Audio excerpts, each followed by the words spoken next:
It was quite interesting. I apologize for not being here. I had to be at a different event where the center is expected to also make some presentations. So I sincerely apologize, but I kept tab with the admin team lead, and I was satisfied that it went well.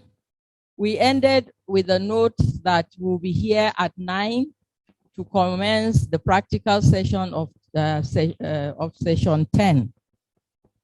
I understand they are on their way, so I apologize that it will be late, but they will be here in the next 10 minutes, and we will start the practical session as announced yesterday. And then subsequently, we will follow the program as presented. We are also looking at the possibility of having a practical or physical tour of EFCC and NIDA. So we are still trying to work out the practical implications of that.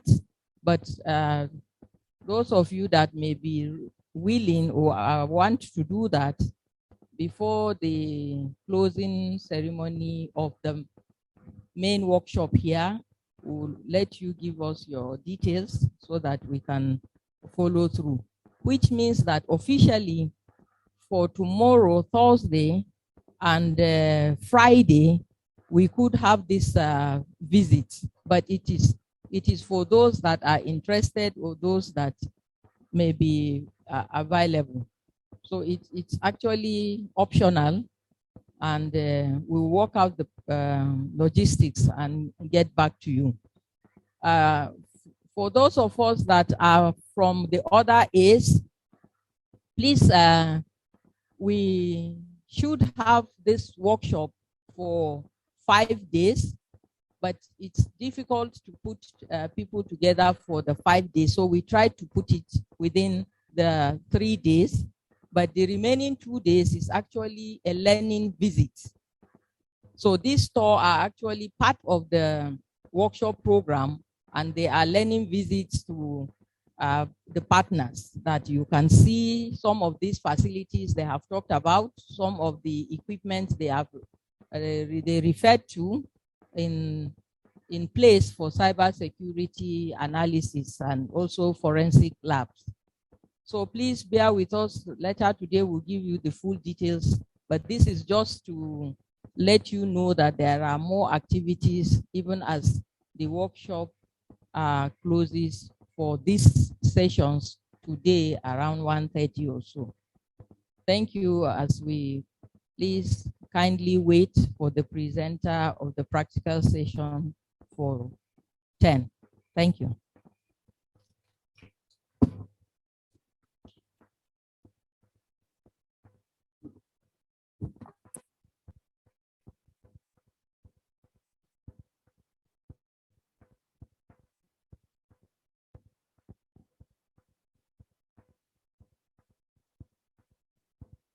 So after the first 2 days, we are landing today with a half-day session that is about to start, okay? So quickly, I will give you the program. So today, we'll start with the recap of yesterday's presentations, okay? And for that, I will call Dr. Johnson to do the recap later. So let me just present the plan. And after that, we'll have our session 12 on data protection policies and the digital economy. And this will be given by our national agencies in charge of cybersecurity. So the one from Benin first, it's ANSI, so National Agency for Security, Information System Security. And also we will have a presentation from NIDA, so a representative from NIDA, National Information Technology Development Agency, will make his presentation. And after that, we'll have session 12, which will be given by Mr. Abdul Hakim Ajijola, chairman of the Africa Union Cybersecurity Expert Group. And that one will be just before the tea break, okay? And after that, we'll have one session on blockchain technology, and then there will be a panel discussion with all the presenters of the day. Okay, so quickly, let's, if you are okay, so please have seats so that we can start. Okay, there is a plan to have a demo as part of the presentation of the representative of ANSI. If you remember, he promised it yesterday to do a demo. We don't have enough time, you know, so that he can let you also practice. I mean, it was the intent, but because of the time, short time that we have, it won't be possible. So if the internet connection, another requirement is the internet connection. If the internet connection is good, he will be able to show us also some of their job, what they do in terms of tracking hackers and as part of their work, you know, he will show us what they do on a daily basis. So now I would like to invite Dr. Johnson for the recap of yesterday's activities. Thank you.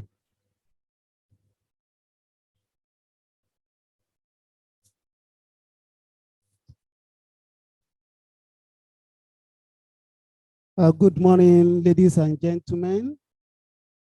I'm still standing on the protocol that have been established. Yesterday was actually an activity-packed full day that evoked a lot of thoughtfulness, brainstorming, and also getting knowledge and adding to our brewers of knowledge. We started the day yesterday with a recap that was given by Dr. Mokhtar Bello from EFCC, who gave us the reminders of what we did the day before. And afterward, we went to the session 6 on digital currency for the 21st century banker, which was taken by the representative of the ICT director from Central Bank of Nigeria. And she took us through some of the developments that evoked on our currencies, and also the stage that we are now and the implications for cyber security and risk management. And she did and digital payment platforms. And on this, Mr. Hamzat Ajijola was able to give us the tidbits on the cryptocurrency and digital payment platform, which is actually the knowledge that is required for an expert in cyber security. Then Dr. Vivian Waucha also linked up with us virtually to present a paper on building a cyber smart workforce. And she was able to do justice to that particular paper with repeated emphasis on training and retraining of the specialists in this particular area. So we need to keep on equipping ourselves. We need to keep on getting ourselves on board and having the nitty-gritty of the new developments in cybersecurity.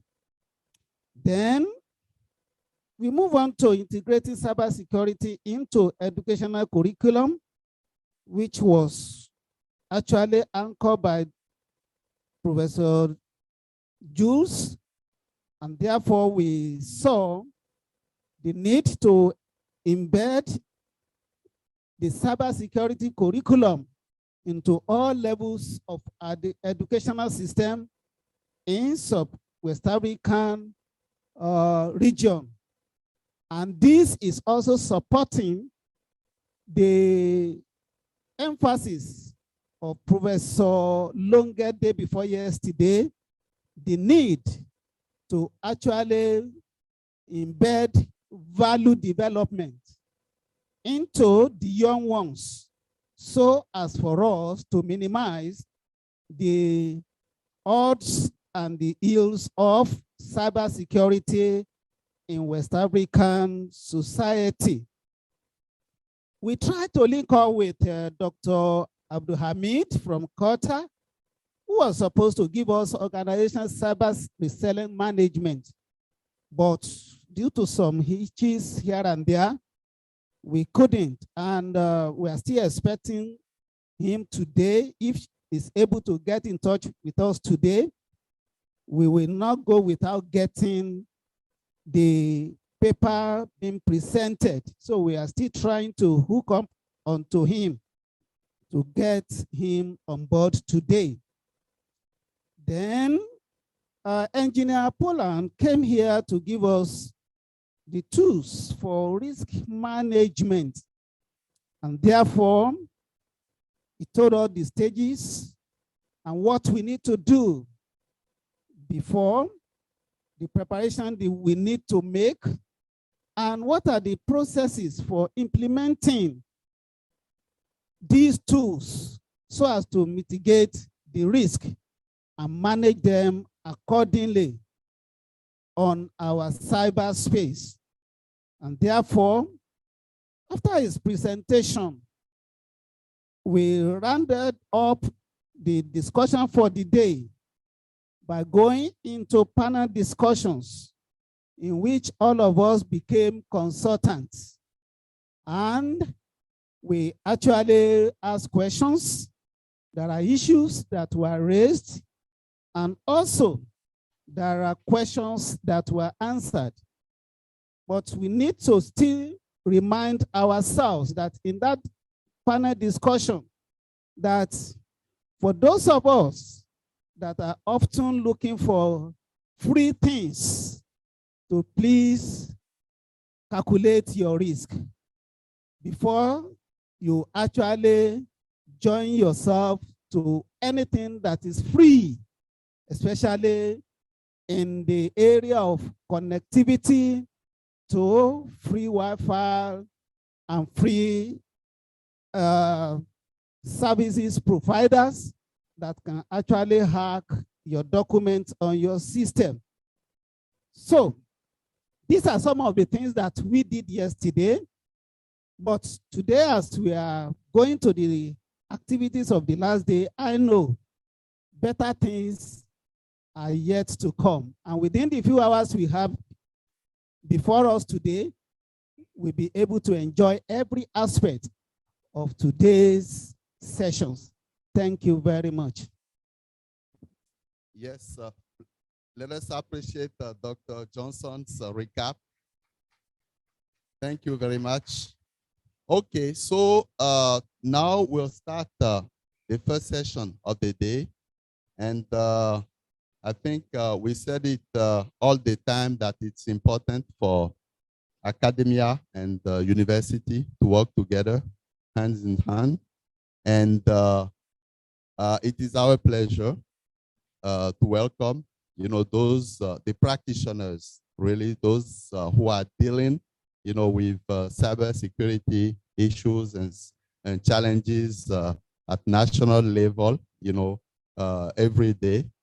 So that will be a session for them to give us an overview of, some of the work that they are doing. So I would like to invite now Mr. Roland Aikpe from Annecy, Benin Republic. So it will be in French, your headsets. Don't forget your headsets for the translation.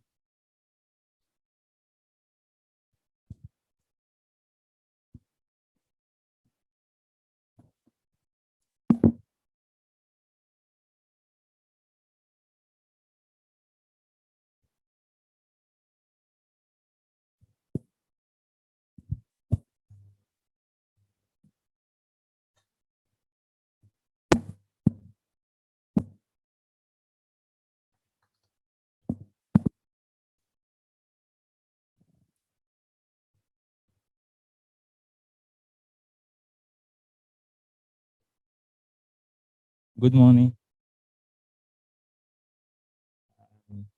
I try to speak in English, but if I remember the word or uh,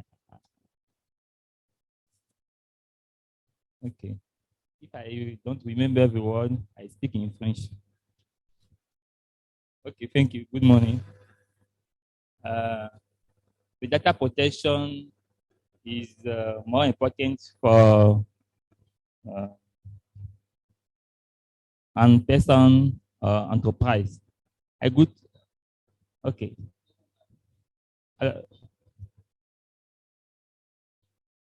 okay. Ok, merci. Donc, la protection des données est une question importante pour tout le monde, en tant que, quand je dis tout le monde, pour les individus ainsi que pour les entreprises, parce que quand on parle de protection des données, il y a les données à caractère personnel et il y a les données d'entreprise qu'il faut protéger. Et donc, c'est un sujet très grand. Je vais plutôt me baser un peu sur la stratégie que le Bénin a mise en place pour parler un peu de la protection des données. Donc, pour pouvoir protéger les données, on a besoin de plusieurs institutions, on a besoin d'une stratégie, on a besoin de plusieurs politiques. Et également, on a besoin de la sensibilisation et de la formation des ressources humaines. Donc, j'ai préféré vous parler du cas du Bénin pour que de façon concrète, de façon plus pratique, on puisse remarquer, on puisse comprendre mieux ce que nous voulons dire par la protection des données. Alors, je me suis déjà présenté hier.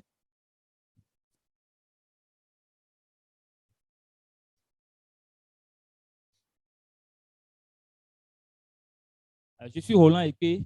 Je me suis déjà présenté hier, ingénieur en cybersécurité. Je travaille à l'ANSSI en tant qu'ingénieur senior en cybersécurité.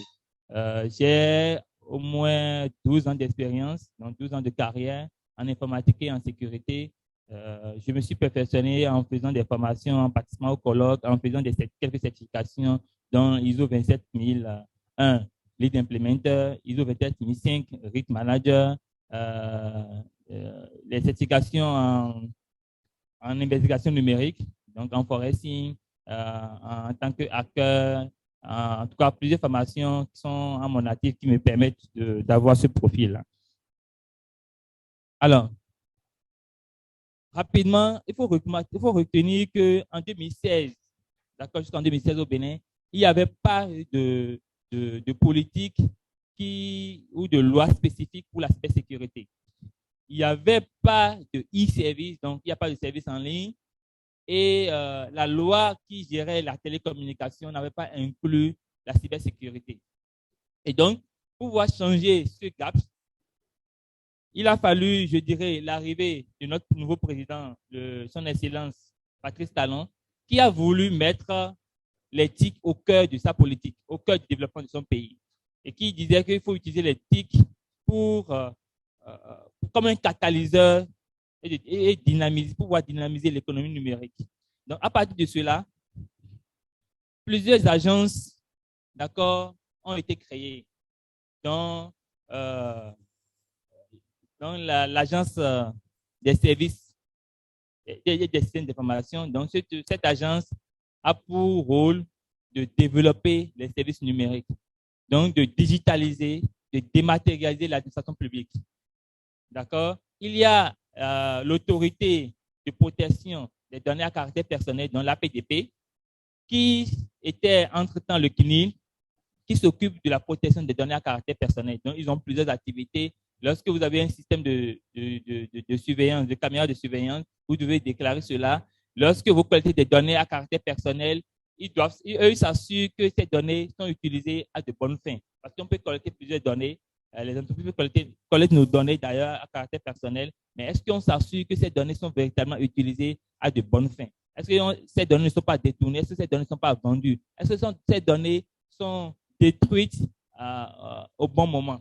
Donc, c'est l'autorité de protection des données à caractère personnel qui s'en occupe. Alors, également, le gouvernement a mis en place l'Agence pour le développement Cybersecurity, dont le DSI est là, pour pouvoir développer des projets innovants, des solutions innovantes et par les jeunes. Et cette agence accompagne véritablement les jeunes. Donc, à partir de 2016, je dirais, l'environnement numérique du Bénin a véritablement changé. Beaucoup de fonds ont été mis en place, mais le plus intéressant, c'est l'adoption de la loi 2017, que on appelle communément le Code du numérique. Avant, on n'avait pas... Alors, merci. Donc, je disais, le Code du numérique, cette loi-là, a défini clairement les bases de l'utilisation de l'Internet, a défini les sanctions, a défini clairement, je dirais, a régi désormais la cybersécurité au Bénin. Et à partir de cette loi, deux agences phares ont été créées. L'Agence nationale de la sécurité des systèmes d'information et l'Office central de répression de la cybercriminalité. Donc, ces deux institutions travaillent en synergie pour la sécurité du cyberespace béninois, mais également pour la lutte contre la cybercriminalité. Il faut retenir qu'en 2016, avant que le Code du numérique ne soit adopté, cette loi ne soit adoptée, le Bénin aussi faisait partie des pays où la cybercriminalité, la cyberescroquerie était très développée. Beaucoup de jeunes s'adonnaient à la cyberescroquerie, ce qu'on appelle communément les gaïmans, et également ils ont commencé par intégrer les cultes, les cultes traditionnels, les cultes pour pouvoir voler, ils volaient les enfants pour aller faire des cultes, ils volaient, ils tuaient, ils faisaient des sacrifices humains, et c'était véritablement développé. Donc, à partir de cette loi, désormais, l'ancien a été créé, j'irai très vite pour cette partie-là. Donc, l'ancien a été créé en novembre 2018. D'accord? Et elle a plusieurs missions. Donc, veiller à la sécurité du système d'information de l'espace béninois, mettre en œuvre la stratégie, s'assurer de la protection des systèmes d'information, ainsi de suite.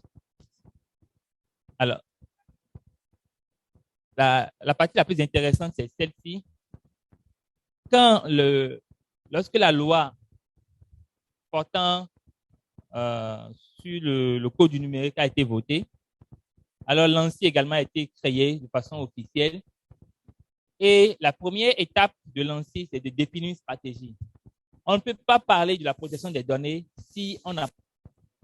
C'est pareil pour une entreprise. On ne peut pas parler de la cybersécurité si l'entreprise n'a pas défini une stratégie. Donc, première des choses, pour pouvoir parler de la protection des données, que ce soit des données à caractère personnel ou des données d'entreprise, il faut d'abord une vision. L'entreprise doit décider de qu'est-ce que je veux protéger et qu'est-ce que cette protection apporte à mon business. La sécurité numérique ou la cybersécurité, c'est comme on le dit, c'est de l'intelligence, c'est une économie intelligente. Il ne faut pas perdre de l'argent. C'est vrai que quand on investit dans la cybersécurité, on n'a pas un gain comme si on investissait dans un business où on vendait des produits, on gagne de l'argent. Mais c'est une économie intelligente. On ne perd pas de l'argent, du coup, on ne fait pas des dépenses inutiles. Donc, En investissant dans la cybersécurité, on gagne on gagne en évitant les fraudes, en évitant les attaques. Donc, la stratégie a été définie. Cette stratégie est assez sur à 5 axes. Le premier, c'est la protection des systèmes d'information et les infrastructures d'information critiques. Donc, ce que nous, on a fait, première des choses, on a défini un cadre, un framework pour pouvoir identifier les infrastructures d'information critiques. Qu'est-ce qui est très important pour le Bénin? Il faut quand même avoir une démarche scientifique, d'accord, pour pouvoir identifier ces infrastructures-là. Après cela, nous avions défini une politique, d'accord, de sécurité des systèmes d'information, qu'on appelle la PSI. Alors, cette politique dit ce que chaque administration doit faire en fonction des domaines. Et on s'est basé sur la norme 27001 pour la sécurité des systèmes d'information, la norme 27005 en termes de management des risques, pour pouvoir élaborer cette politique-là. Après ça, je viens de dire que nous avions défini un cadre. On a identifié les infrastructures d'information critiques et on a défini maintenant une politique pour la protection de ces infrastructures critiques. Et également, le Bénin a mis en place, a opérationnalisé ce qu'on appelle une équipe de réponse aux incidents, donc le 6-7. Donc le 6-7 béninois, ça s'appelle le BJ6-7. Donc cette équipe est là pour répondre aux incidents. Dès qu'une entreprise publique est attaquée, alors cette équipe est dépêchée sur le terrain pour pouvoir réagir et aider l'équipe informatique en place pour pouvoir répondre à cet incident-là. Alors, le deuxième axe, c'est la lutte contre la cybercriminalité et le développement du cadre juridique et réglementaire. Sur ce point, on a opérationnalisé l'OCRC, qui est l'Office central de répression de la cybercriminalité. C'est un peu comme le IFCC du Nigeria. D'accord? Et donc, ils sont là pour faire les enquêtes policières avec l'appui de l'ANSI où nous faisons l'enquête numérique, on fait les investigations numériques et on arrive à arrêter les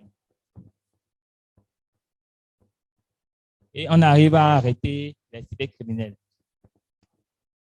Donc, également, on fait beaucoup de sensibilisation sur les médias sociaux, Twitter, Facebook, LinkedIn, WhatsApp. Voilà. Mais voilà quelques statistiques que je voudrais partager avec vous. En 2019, il y a 324 cybercriminels, je dirais escrocs, qui ont été présentés devant le procureur. En 2020, 534, et parmi ces 534-là, 50% sont des Nigérians et des Ivoiriens. En 2021, premier semestre 2021, il faut retenir, c'est à peu près 380 personnes qui sont déjà présentées devant le procureur. Et pour un montant en 2019, c'est près de 800 millions de préjudice. En 2020, c'est près de 600 millions. Et en 2021, déjà, on est à près de 320 millions de francs CFA causés comme préjudice. Donc, c'est pour dire que c'est une activité véritablement rentable pour eux, mais qui a un impact très négatif, très néfaste sur la notoriété et l'image du pays. Alors, le troisième axe, c'est le développement des compétences. Si on veut véritablement protéger les données, il faut que nous ayons les personnes requises, les personnes appropriées, qui ont les compétences appropriées pour pouvoir véritablement mener les activités de protection de l'information. Si nous n'avions pas les bonnes personnes, on ne peut pas implémenter les bonnes solutions. Donc, il faut avoir les ressources humaines appropriées. Et vous n'êtes pas sans voir que dans notre pays, en tout cas en Afrique beaucoup plus, les ressources humaines en matière de cybersécurité sont très rares. D'accord? Donc, qu'est-ce que le Bénin fait? On organise ce qu'on appelle le Hacker Lab. Le Hacker Lab, c'est une compétition des hackers donc, qui nous permet d'identifier les jeunes talentueux en hacking qui sont formés et qui sont recrutés ou qui sont envoyés dans les entreprises. C'est vrai que malgré cela, cela n'est pas suffisant parce qu'on n'a pas assez d'universités qui forment en cybersécurité. Je dirais qu'on a une seule, selon après la présentation du Dr. Jules hier, vous avez remarqué que nous avions une seule véritablement université qui forme en cybersécurité. C'est vrai que les autres universités forment en informatique, mais pas en cybersécurité. Et donc, au niveau des ministères, des entreprises publiques, nous avions formé des RSSI. Les RSSI sont les responsables de sécurité des systèmes d'information, donc des personnes qui s'occupent de l'audit du système d'information, qui s'assurent que les règles, les polices sont respectées, donc la conformité au niveau des ministères et qui sont les points focaux entre ces institutions et l'ANSSI. Nous avons également formé les directeurs administratifs et financiers. Nous avions formé les comptables. Nous avions formé les personnes chargées des marchés publics, donc ceux qui passent les marchés publics. Nous avions formé également les régisseurs. Pourquoi? Parce que ceux-là, dans le système financier du Bénin, c'est des personnes qui sont en contact avec l'argent, qui font beaucoup de transferts d'argent, qui passent beaucoup de marchés avec un montant très élevé. Donc, il faut qu'ils aient les compétences, qu'ils soient véritablement formés pour pouvoir utiliser l'outil informatique à bon escient. Donc, c'est pour cela qu'on les a formés. Nous sommes en train d'élaborer clairement un cursus secondaire et universitaire qui sera implémenté dans certaines universités, mais en cybersécurité purement. Donc, ceux qui seront formés seront des spécialistes en cybersécurité. Alors, le quatrième A, c'est la promotion de la confiance numérique. Aujourd'hui, tout le monde est contraint d'utiliser Internet, est contraint d'utiliser les outils informatiques. Donc, il faut que chaque utilisateur soit en confiance, se dit, oui, tel site sur lequel je suis parti, c'est un site de confiance. Tel outil ou telle solution que je suis en train d'utiliser est une solution sécurisée. Donc, il fallait que l'État puisse mettre en place un système pour pouvoir assurer cette confiance numérique. Et qu'est-ce que nous avions fait? On a mis en place ce qu'on appelle le PKI. Donc, les PKI, ce sont les Public Key. Donc, un certain nombre d'infrastructures, de règles qui permet à chacun de vérifier ta signature numérique, de vérifier que le document que tu m'as envoyé est véritablement authentique de façon numérique. Et également, l'équipe de réponse aux incidents informatiques, d'accord, donc le BJ7, font les tests de sécurité sur les sites Internet, ils font la sensibilisation, ils font des formations pour que la population soit informée des risques qu'ils prennent en utilisant l'outil informatique. Et pour finir, le cinquième axe, c'est la coordination nationale et la coopération internationale. On ne peut pas assurer la protection des données sans une collaboration avec les institutions, avec les entreprises privées et publiques. Et donc, nous avions des partenariats avec les entreprises privées. Lorsqu'elles sont victimes d'une cyberattaque, notre équipe intervient. On ne peut pas non plus lutter contre la cybercriminalité sans une coopération internationale. Parce que l'attaquant peut ne pas être sur le territoire béninois ou sur le territoire national. Donc, du coup, il y a la législation qui intervient. Et donc, il faut qu'on soit en partenariat, que les pays puissent travailler de commun accord pour pouvoir lutter véritablement contre la cybercriminalité. Donc, nous avions signé plusieurs MOU, donc Memorandum of Understanding, avec plusieurs pays, comme le Burkina, la Chine, les États-Unis. On est en train de signer un Memorandum of Understanding avec les États-Unis, mais ce n'est pas encore très, très formel. Mais déjà, nous travaillons avec eux parce que nous avions constaté qu'on a eu des attaques provenant de leur pays. Et quand on a fait les investigations, on s'est rendu compte que ce sont des Américains, en tout cas, ce sont des attaquants vivant sur le territoire américain. Alors, quand vous voulez avoir des données, collecter des données sur ces attaquants-là, il faut forcément respecter la législation américaine. Et donc, c'est pour ça qu'il nous a poussé à véritablement avoir un accord. Je serais content avant de quitter ici, rencontrer les responsables du 6-7 nigérien. On m'a dit que c'est Nitda.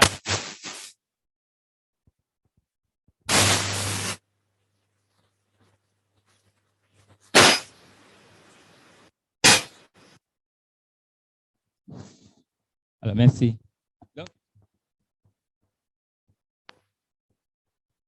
Donc, la protection des données nécessite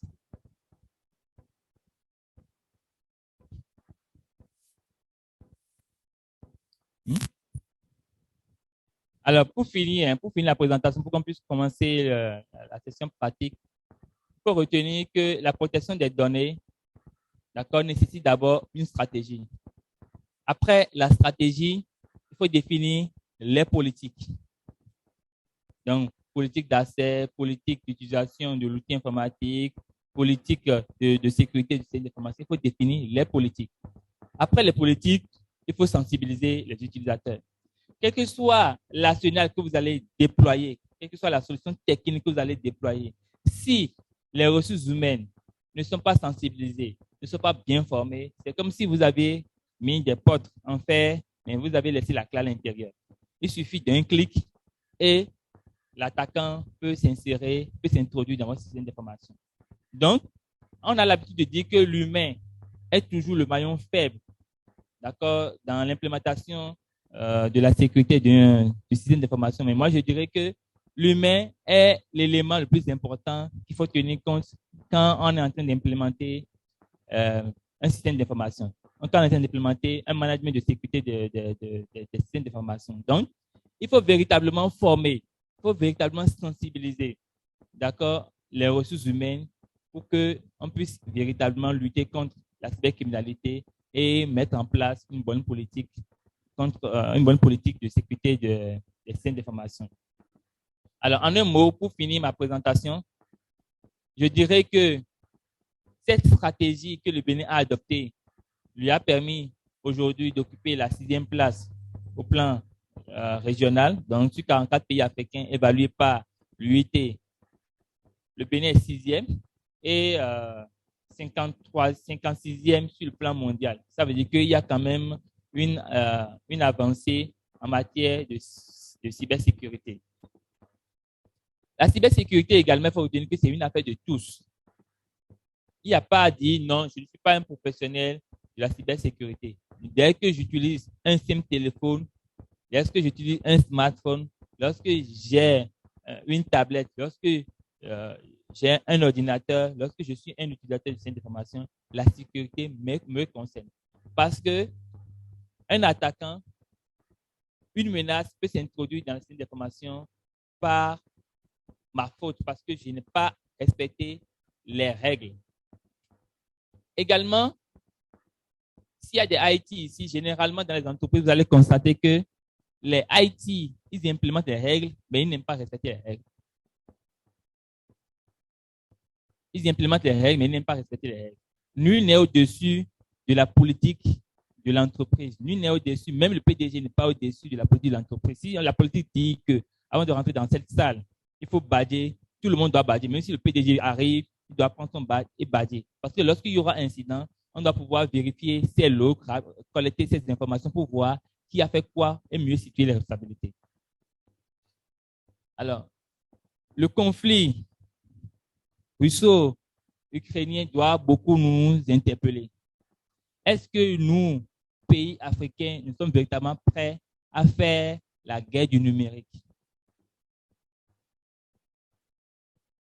Parce que si on analyse un peu ce conflit, on s'est rendu compte que ce n'est pas seulement un conflit, un combat militaire, mais c'est également un combat technologique. Est-ce que le Nigeria est prêt? Est-ce que le Bénin est prêt à faire face à faire cette guerre? Alors, si nous ne sommes pas prêts, je dirais que c'est encore une chance pour nous de nous préparer, puisqu'on a vécu l'expérience des autres. On a vu comment ça s'est passé. Donc, on a plus d'informations pour mieux se préparer. Je vous remercie. Merci. Thank you. Okay, thank you very much, Roland, for your very interesting presentation on the progress made in Benin since 2016, since the current president came in, and you walk us through the different phases. You told us about the different institutions and the legal framework put in place in Benin. You also said that to address cybersecurity, it's really important to have a strategy, and then policies in place, and then sensitize the different actors, the different players. And you also reminded us that people are the most important asset to raise to the challenges, to the cybersecurity challenges. So investing in people is key. You showed us also some of the infrastructure that you put in place in Benin, the PKI infrastructure, and also your partnership with the different companies in Benin to support them face the attacks, and also the partnership that you put in place at the international level. And you gave the example of China, Burkina Faso, and also the partnership being put in place with the USA. Also, so I saw in the last slide that with all that for the cybersecurity index, national index, Benin is ranked 6th in Africa and 54th worldwide because of the effort that has been put in place recently. So we won't take the question now. We will proceed with the next presentation that will be given by NIDA. So we are honored to have the head of legal services of NIDA with us today, Barrister Emmanuel. So please appreciate him while he's coming. All right, thank you very much. Good morning, everyone. My name is Emmanuel Edet. I work with the National Information Technology Development Agency, and it's my pleasure to be here with you today to discuss a few things regarding data protection policies and the digital economy. As a background, when we talk about the digital economy, we are not talking about a separate economy that is digital. Rather, we are talking about the digital aspects of the economy. And that's very important because you cannot separate what is digital and what is not digital in an economy. It is one economy with your digital means as a media for actually carrying out economic activities. How do I just say next slide? Okay, thank you. Go ahead, please. So this is what we are going to discuss today.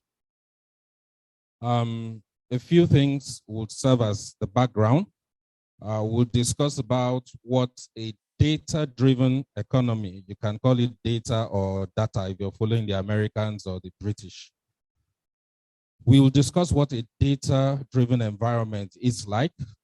We'll move on to personal data protection. We'll talk about the legal frameworks for data protection. We'll also mention the implication to us, not as individuals, as businesses, and as those who actually use the internet. And then we'll look into the future. The entire presentation is based on the Nigerian experience, on what we have done as far as personal data protection is concerned, and the role of personal data protection in our economy as Nigerians. So what is a data-driven environment? How did we get to where we are today? Throughout history, when we were small, learning economics, learning social studies, were informed that there were how many factors of production. But those factors has been overtaken by one factor. There was the era where individual innovations held sway. For example, when the printing press first came out, it was just one person somewhere inventing something. And so there were lots of inventions. And we can remember all the drawings of people like Leonardo da Vinci having ideas of how machines should work, how a flying machine should work. And from there, we moved on to the era of industrial revolution. This was an era where it was no more a single individual inventing, but a group of people coming together to build industries, build machineries. You have the automobile machine, the steam engine, and eventually we moved into the information economy, where information became the most important resource in economic activities and development. We have now moved past that to an era where data is the most important resource. I know almost all of us here have your credit card or your debit card. The truth is that that card simply contains your data and is reduced to digits. If you can memorize the number of your card, memorize the date your card expires, memorize your CVV code at the back, and memorize your PIN number, you don't need that card anymore. Because wherever you go, you just enter those numbers and you get your money out. So technically, that card just contains information about you. If you can have that information in your brain, you don't need the card anymore. And these days, we have cardless withdrawals from ATM machines, automatic teller machines. So data is the lifeblood of the economy. So let's take a look at some of the facts that we have as far as data is concerned. Number one, data can be digitized. Let's always remember, data does not mean digital, so to speak. We have so much data that is not digital. And it's very important we understand that this data can be digitized. Data can also be transmitted from one place to another. And so the data in your phone, you can share it with your friend. In fact, now you can actually share your location so that somebody can come and find you. That is the use of data. Data can be analyzed. Have you ever wondered what happens when you use your Google to move around and then you get to a place, it shows you a red bar telling you that there is traffic along that road? Have you ever wondered how Google knows that there is traffic along that road? It's because Google has analyzed data from that road over a period of time. And they have understood that at 9 a.m. to 10 a.m., there is always traffic. And apart from that, because of the GPS on your phone, as a result of default mode, Google can know the speed you use in passing a particular place. How many of us use Android phones? Okay. Did you ever wonder why Google gave Android free? I mean, before Android, everybody was buying operating systems. You have to buy your Symbian operating system. You pay for your Windows operating system. But Google came and said, okay, if you want to manufacture a phone, take Android. It's free. It's open. You know why? Because they are mining your data and using it to make money. So data is the new resource that is even more valuable than natural resources. Let's always remember that. And data can be stored. Recently, I just bought a small disk, just about this size, about 12 terabytes, bigger than all my combined together. The point is, storage facilities have become easy to access, and so you can store as much data as you want. Big data analytics as a market is going to reach $200 million US dollars annually by the year 2025. Big data market is expected to grow close to 28% as at this last year. 35 billion devices are now connected to the internet. And you know what? Before, when some of us were younger, you go to school and they ask you to read. So you read. Today, my children don't read. When you give them something to do, they go to YouTube and type it and watch the video. So because of that, video is now making up close to 90 to 80% of internet traffic. Nobody wants to read anymore. Why would I read if somebody can explain it to me in a video? I'll grasp it in less than 2 minutes instead of reading a book for 2 hours. So that's the pace which we are going. And also, we have generated, everywhere you go, you generate. What you?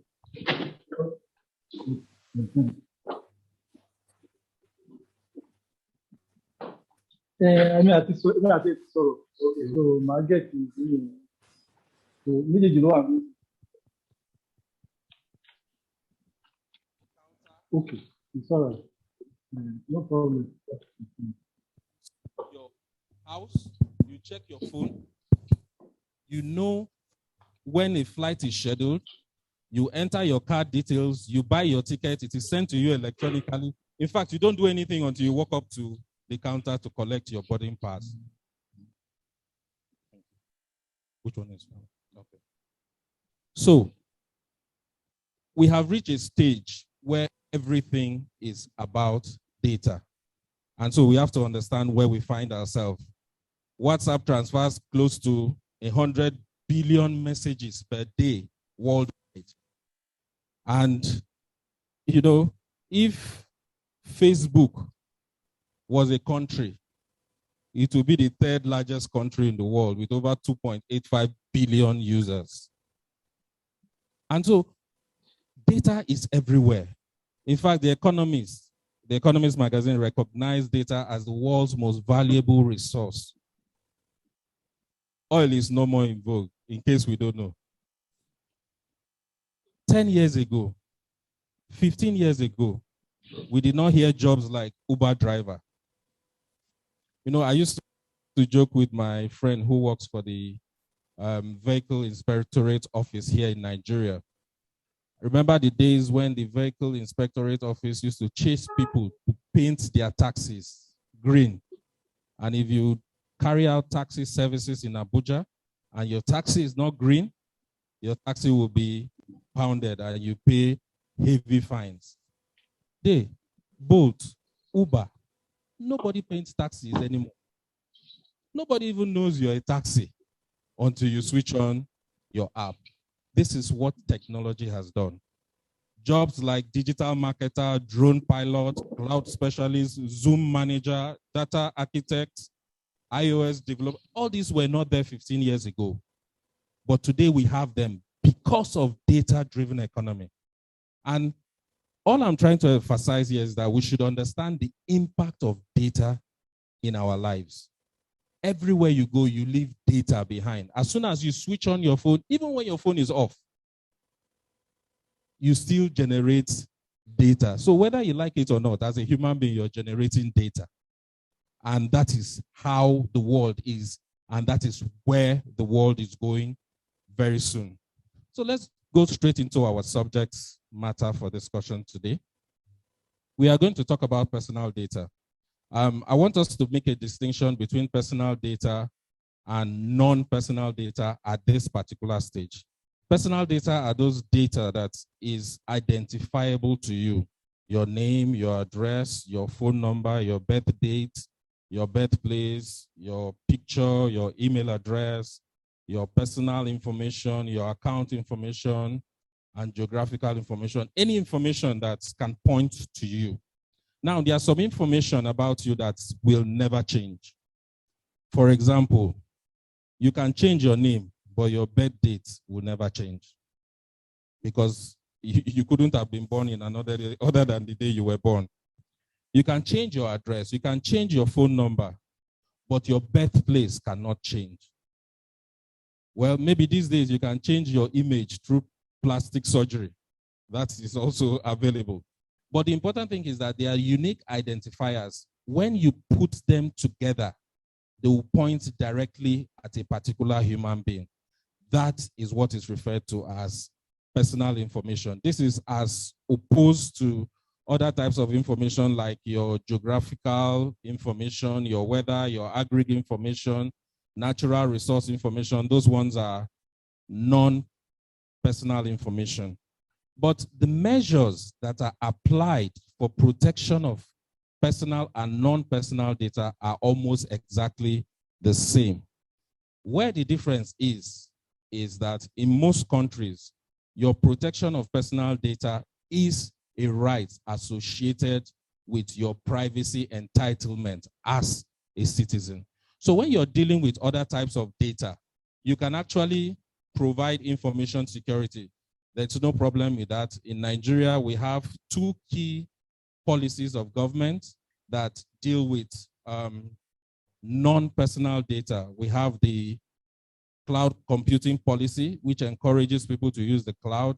It classifies data into various types, those that are highly sensitive, like internal government communications, which should not be outside Nigeria. And then there are those that are non-sensitive data, like your data about agriculture. You can store that anywhere because people may need that data in order to come and invest in Nigeria or one thing or the other.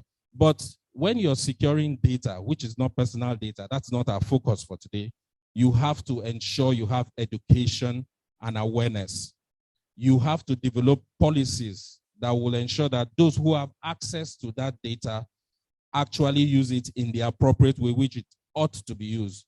You must have technological solutions that would deal with any violation, restriction of access. If you are not supposed to have access to a certain type of information, you should not have access to that particular information. There is also a new area coming up now, which is called insurance. Now, people are beginning to insure their digital assets. This is a recognition of the value of such digital assets.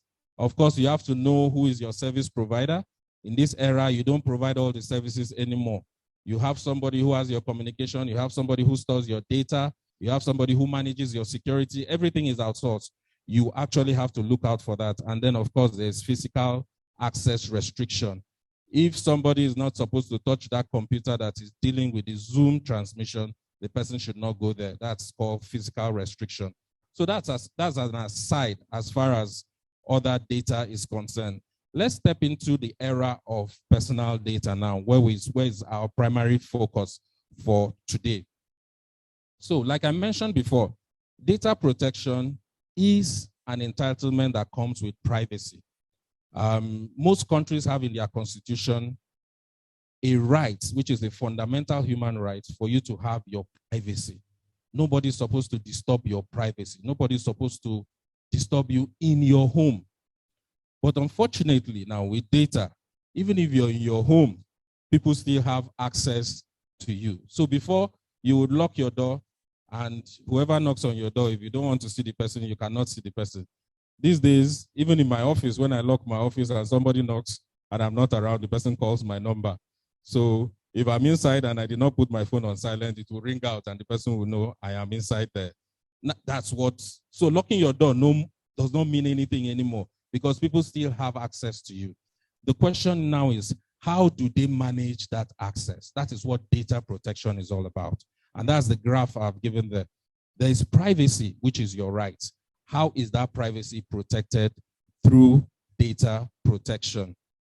You can have your security measures like encryption, network security, access control, and you can also have your privacy measures, which are rights of data subjects who actually own that particular data. Remember the last slide, we talked about what is personal identifiable information, which is your private data. How is that data managed? Because in the digital economy, everywhere you go, your data is collected. Whether you like it, you want to have a bank account, they collect your data. You need to have a phone, a SIM card for your phone, they collect your data. You need to have your driver's license, they collect your data. how is that data used? That is what privacy is all about in this data protection era. So a normal legal framework for data protection should contain the following: definition and classification of various types of data, regulation of persons in possession of personal data, provisions for the right of individuals whose personal data is used by another party, regulation of the way and manner in which certain sensitive information are managed, regulation of the use of personal data by law enforcement agencies, and ensuring proper administrative measures are put in place. Now, the last but one point I mentioned, there's always this challenge that when law enforcement are managing your data, it's considered to be an issue of national security. But the question has always been, your rights be denied in the interest of national security? And the answer is no. So there is a need to ensure that if somebody has access to personal data, no matter who the person is, the person uses it in a legal manner. So I just highlighted some of the provisions that has to do with personal data protection. The first one is the Constitution of Nigeria. The second one is the Cybercrime Prohibition and Prevention Act of 2015, Section 38, says that any data retained or used for commercial purposes can only be used for the legitimate purpose for which it was gathered or collected. The Child Rights Act of 2003 also guarantees protection for children's personal data, and they should not be processed without the consent of their parents or anybody who is acting as a parent. And then, of course, the Freedom of Information Act in Nigeria also says that where somebody requests for information under this act, and part of that information is personal information, it should not be shared in an illegal manner. So you cannot use the fact that you are requesting under Freedom of Information Act to access personal information. Other subsidiary legislations which are existing was the Data Protection Guidelines, which NIDA did in 2016. We have moved on from there. And then we have the Consumer Code of Practice regulations from the Nigerian Communications Commission, and then the Nigerian Communications Commission regulatory RTS regulation of 2011. They all mention data protection just to reinforce how important data protection is. In NIDA, we have an act of 2007 that was specifically designed for the development of information technology in Nigeria. So one of the powers that was given to NIDA as an agency was for the regulation of information technology practice and developing guidelines for electronic governance and monitor the use of electronic data interchange. So based on these powers, or based on this mandate, we choose to call it mandate, we develop what is now called the Nigeria Data Protection Regulation. Fortunately for us, we have a few courts in Nigeria that have recognized it as a subsidiary legislation and therefore is a valid law in Nigeria. What are the objectives? The objectives of this data protection regulation is just to reinforce the privacy protection of citizens, to secure the exchange of data, making sure that once your data is exchanged, it's done in a secure manner, improve the business of environment of Nigeria. One of the indices that the international community measure when they are coming to do business with you is what level of data protection do you have, because it's it's a given. You must have data protection no matter where you are, and if you're a business. And then also, we killed another bird with that one stone, which was creating sustainable jobs. We developed a scheme where we license data protection auditors, and they go around visiting people and audit your data protection practice. This has created quite some jobs, and it has also built an industry of data protection compliance officers. We call them DPCOs. So the scope is for all residents of Nigeria, all Nigerians, wherever you are in the world, and it also covers the public and the private sector. So the conditions for collecting data is also listed in the regulation. You must give consent. One of the conditions is that there must be consent of the data owner. Number two, you can also gather information as a result of contract. There is also the need for legal compliance, like when the CBN says, the Central Bank of Nigeria says, know your customer, KYC. That's legal compliance. You can also gather data for the vital interests of the subjects. Take, for example, an accident. Oh, I hear my time is up. I have to rush. Okay, take, for example, somebody has an accident and you need information about him. That's a vital interest. There's also the public interest, which is the government's, not necessarily the government, but interest of the citizens. And there's also legitimate interest, which covers a whole lot of legal positions. We also dealt with international transfer of data. So where your data is to be transferred outside Nigeria, whoever is transferring the data must ensure that that country also has data protection in order to secure what ever Nigerian is transferring there. And then it contains certain rights to the data owner, like rights of access, rights of decision-making, rights of erasure. If there's any particular part of your personal data you do not like, you can ask them to erase it. If they are processing it in a manner you're not happy, you can ask them to stop processing. And then, of course, you can move your data from one place to another, and you can rectify your data in case there's an information that is wrong there. So let's quickly move on so I can finish in 2 minutes. Now, this is a map of data protection regimes all over the world. The red ones are the ones that are very strict. The yellow ones are the ones that are very moderate. The green ones are limited. And the non-colored ones are those that don't have data protection at all. Why I put this here is because we have signed the Africa Free Trade, Continental Free Trade Agreement. What happens when majority of African countries don't have data protection measures? Will you be comfortable sending your personal data there or doing business with people from those countries? That should be an indices to measure how successful the African Continental Free Trade Agreement is going to be. Of course, in ECOWAS, we have an ECOWAS protocol for data protection, and the African Union has a convention for cybersecurity and personal data protection, which is popularly called the Malabo Convention. What is the implication for us? This is the last stage.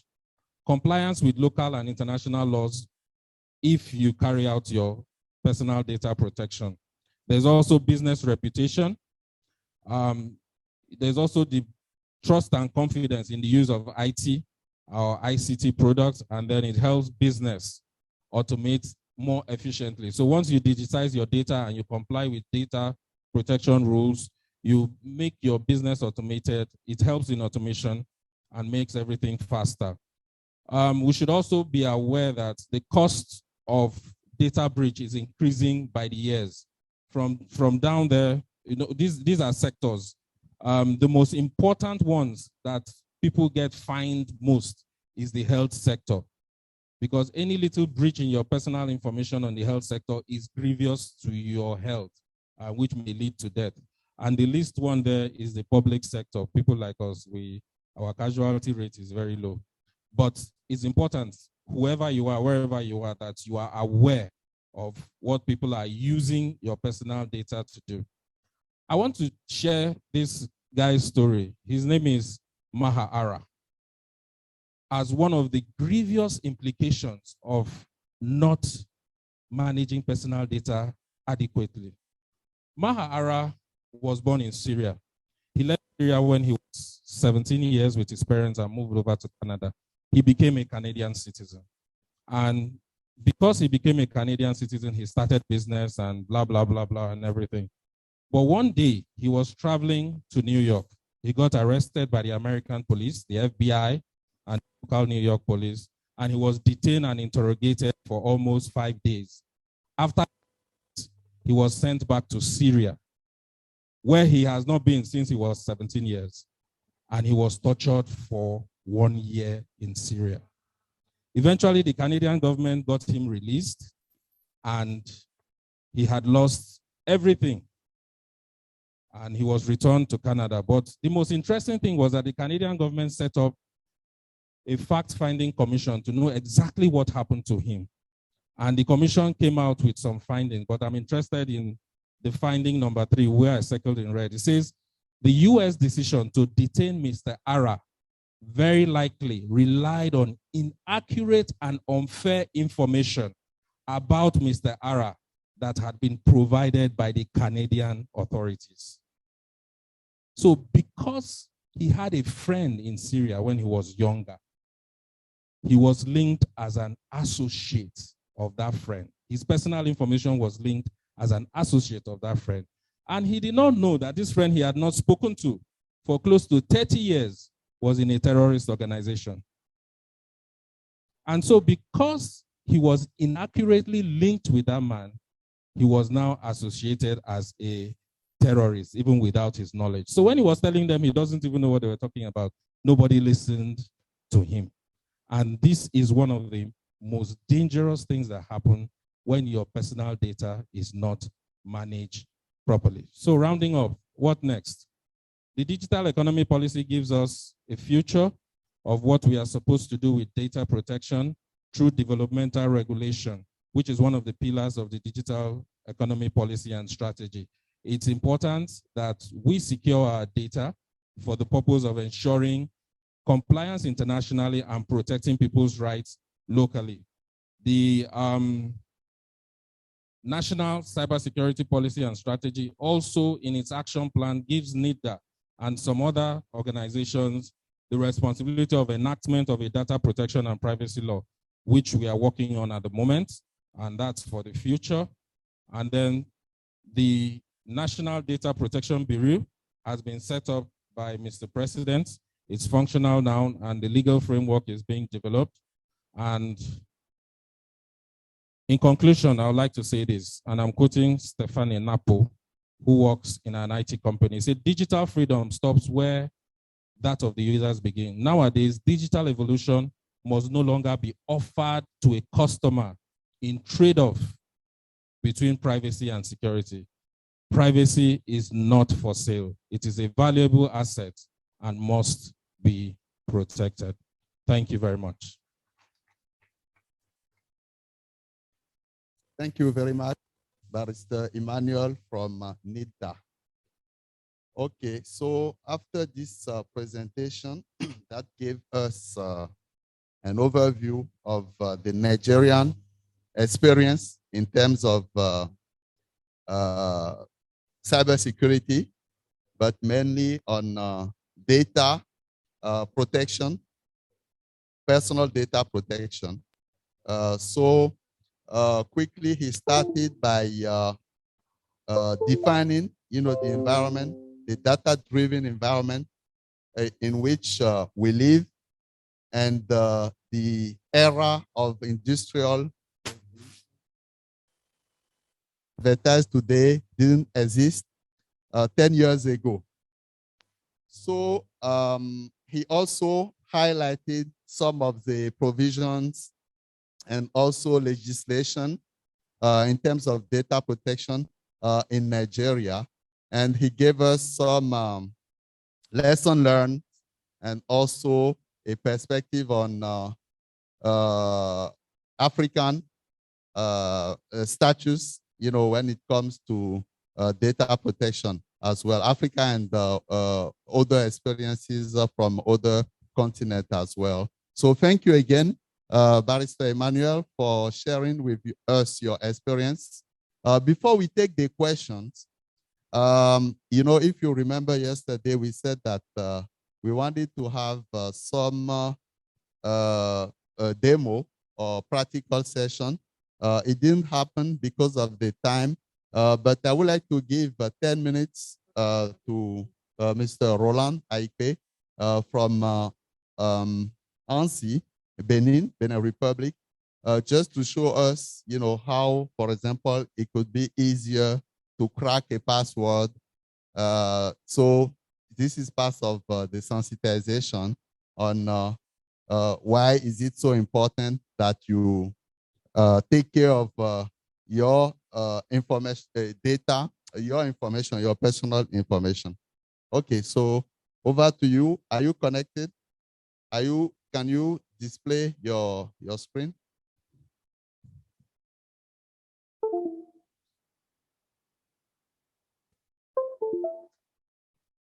So again, you need your headsets. Merci.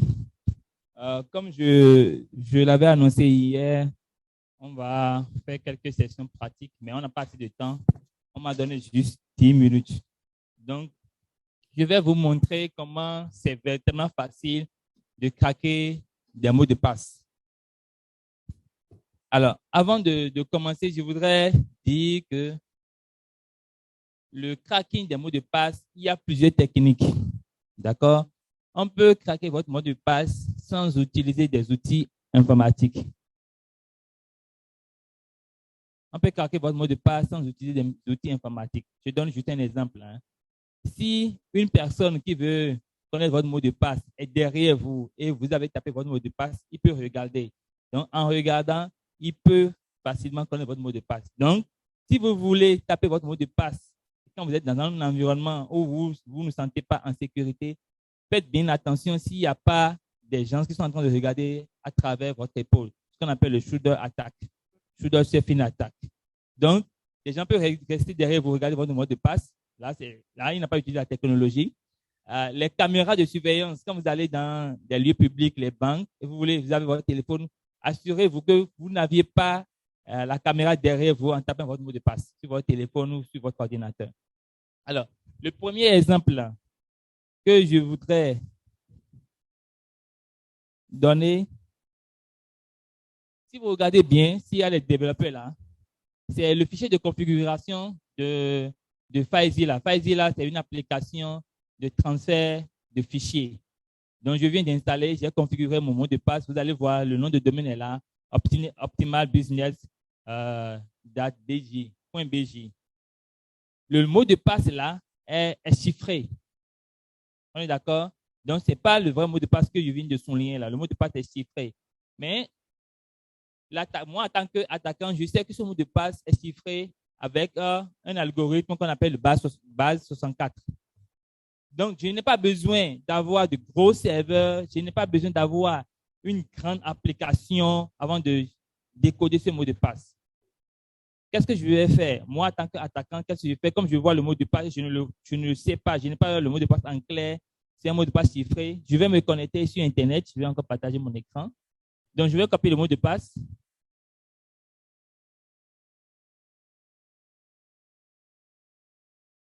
Je lance mon navigateur, donc je vais partager mon écran.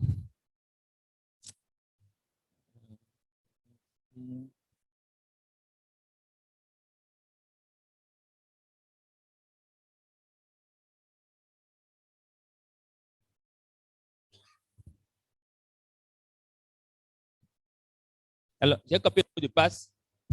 Qu'est-ce que je fais? Je vais chercher sur Internet comment décoder un mot de passe en base 64. Il y a des milliers de sites qui vous offrent déjà cet algorithme-là. On est d'accord? Donc, je colle le mot de passe. Je vais zoomer un peu pour que tout le monde puisse voir.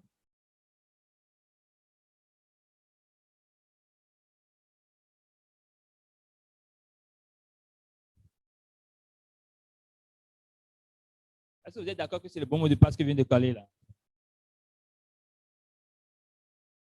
Donc, qu'est-ce que l'attaquant va faire? Il a collé, d'accord, et va cliquer sur le bouton décoder, decode. Et le mot de passe est décodé, il a ça en clair ici. Donc, quand on dit de protéger vos données, vous avez vu, ça ne m'a pas pris une minute avant de décoder, de découvrir en clair le mot de passe. Donc, le mot de passe est arrobase, R majuscule, PT52, dièse, 2019 et 99. Et là, il peut maintenant se connecter à votre compte, vas-y là. Ce n'est pas compliqué. Dès qu'il a le mot de passe chiffré, il peut le décoder. Donc, quand on parle de protection des données, il faut être véritablement vigilant pour que des personnes malveillantes n'arrivent pas à accéder à à vos ressources. On va encore décoder nos mots de passe. J'ai encore 5 minutes. Là, on va prendre un équipement Cisco. Je vais partager le fichier si vous me permettez. C'est un équipement, c'est le fichier de configuration d'un équipement Cisco. Et à l'intérieur, on a les mots de passe de tous les utilisateurs. Donc, jusqu'à l'administrateur, ce mot de passe, on l'a. Vous allez voir que si une personne malveillante, un attaquant, arrive à avoir accès à ce fichier de configuration, il peut se connecter à distance à cet équipement et avoir accès à votre réseau. Alors, voilà un fichier de configuration, d'accord, d'un équipement Cisco. Donc, vous avez vu, vous voyez clairement, il y a les adresses IP, il y a tout. Et ici, cette partie-là, c'est les utilisateurs avec les différents mots de passe. Je vais encore zoomer un peu.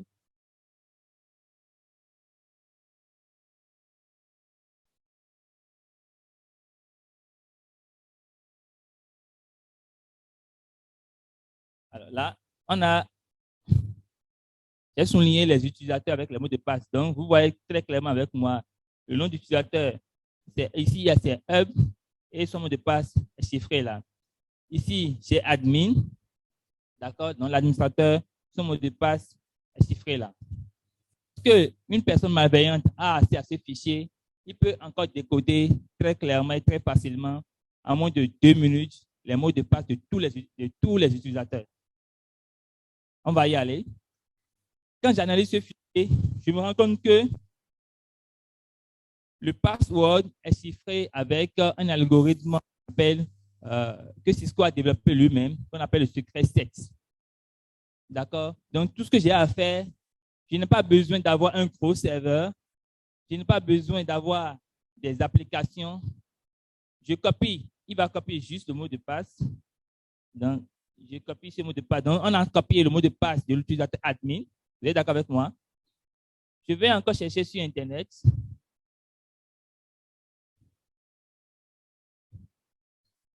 Je cherche sur Internet. D'accord? Comment décoder les mots de passe?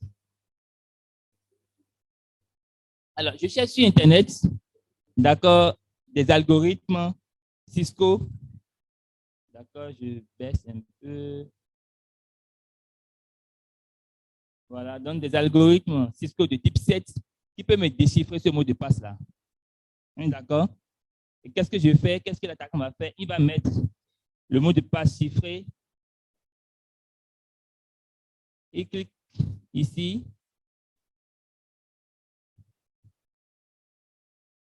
Et il attend, bon, la connexion, OK. Et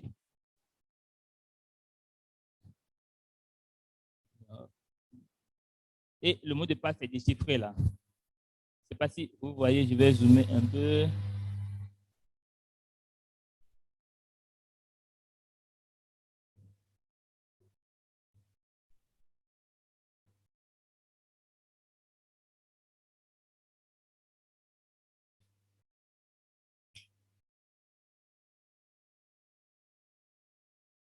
Et voilà le mot de passe de l'administrateur. Voilà le mot de passe de l'administrateur. Ça n'a pas pris 10 minutes. Donc, quand on parle de la protection des données, il faut être véritablement vigilant. Ce n'est pas parce que j'ai mis un mot de passe très compliqué qu'on ne peut pas craquer. C'est très important de mettre des mots de passe complexes, composés de chiffres, de caractères spéciaux, de lettres, majuscules, minuscules et de taille minimum 12 caractères. Mais il ne faudrait pas qu'on donne accès à ce mot de passe à d'autres personnes. C'est une information confidentielle que je dois garder qui me permet de sauvegarder le mot de passe. Merci beaucoup. Merci beaucoup, Roland, pour cette démonstration. Okay, thank you very much, Roland, for that demo. That showed how easy and quick it is to crack even encrypted passwords. So quickly, while we still have the two presenters with us, we will take some questions or comments Okay, so questions?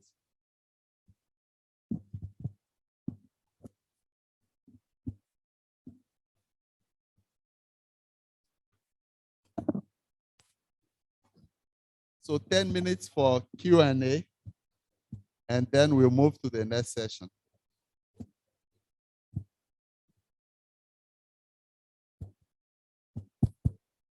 Huh?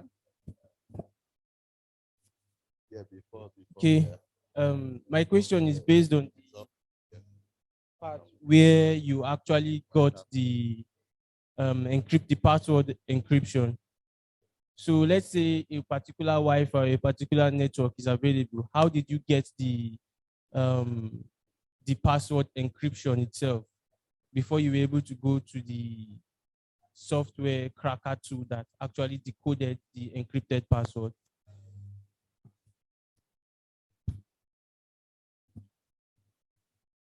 Alors, pour la première démonstration, je disais, c'est le fichier de configuration de logiciel FileZilla. FileZilla, c'est un logiciel de transfert de fichiers. Donc, quand je veux mettre un site web en ligne où je veux copier des fichiers de mon PC vers un serveur distant, je peux utiliser FileZilla. Donc, il y a plusieurs applications de transfert de fichiers. Donc, lorsque tu peux exporter ce fichier de configuration, le fichier que je vous ai montré, c'est l'exportation de la configuration de mon de logiciel client FileZilla que j'ai installé sur mon PC. D'accord? Le deuxième exemple également, c'est au niveau du routeur, d'un routeur Cisco, qu'on exporte les configurations. D'accord? Donc, c'est ces fichiers-là que si quelqu'un a accès à ça, il peut quand même déchiffrer les mots de passe. Mais on peut avoir les mots de passe de plusieurs manières. Aujourd'hui, la plupart des gens sauvegardent les mots de passe dans des fichiers TXT. Donc, si l'attaquant arrive à accéder au réseau ou à ton PC, il peut copier ce fichier TXT là dans lequel tes mots de passe sont sauvegardés et il peut aller chercher à les craquer. Merci. Okay, any other questions?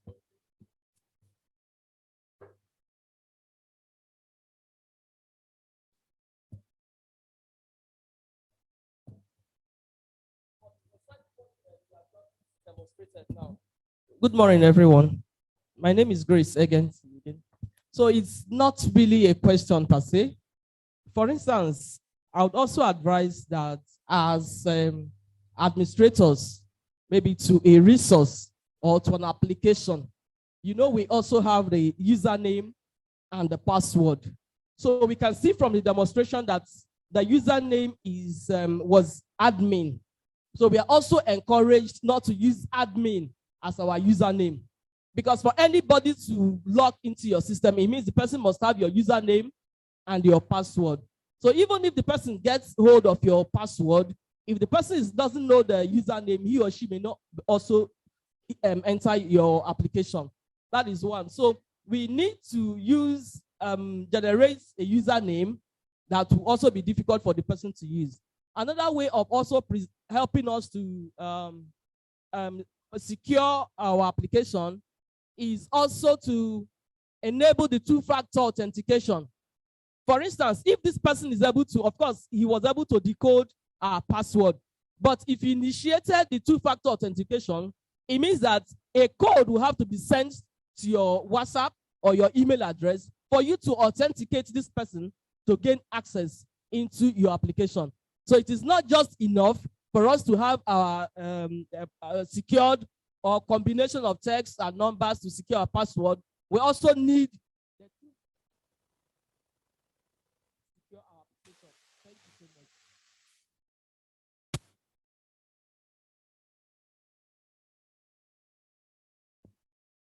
So these are contributions.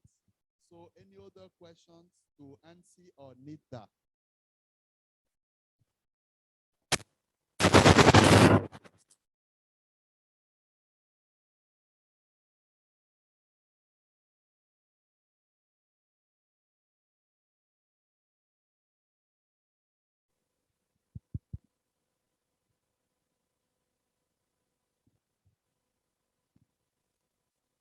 Good morning, everyone. All protocol duly observed. My name is Amada Sonsa. This question is for the personnel from NIDA. Now we have 3 types of web: the surface web, dark web, and the deep web. In all of this web, identity theft is taking place. There are transactions taking place. But the popular side is the surface web, where everybody is used to. A lot of things are taking place.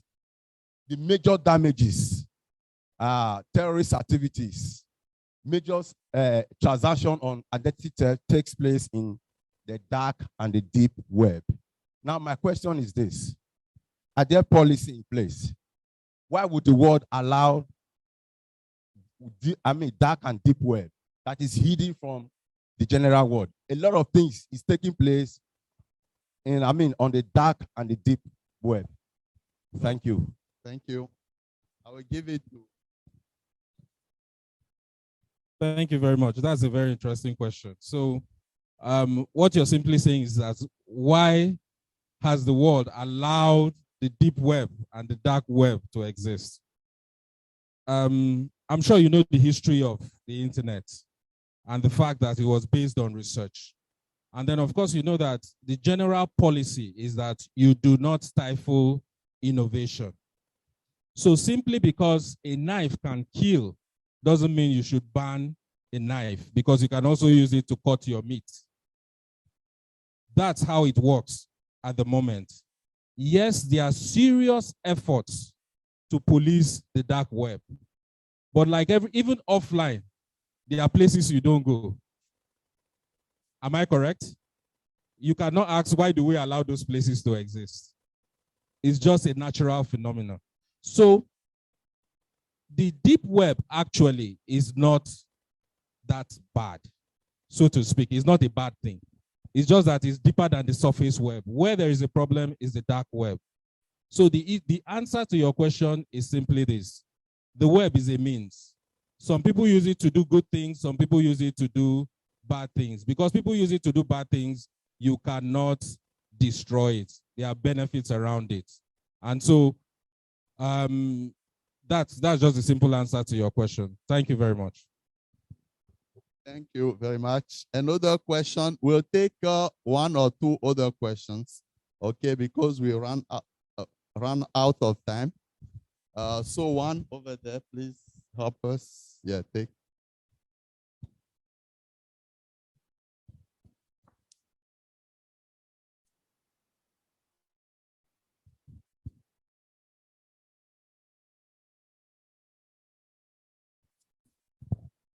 Thank you, sir.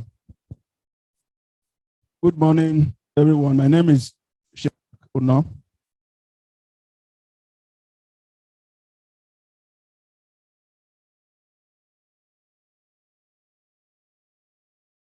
Organizations that they have licensed to carry out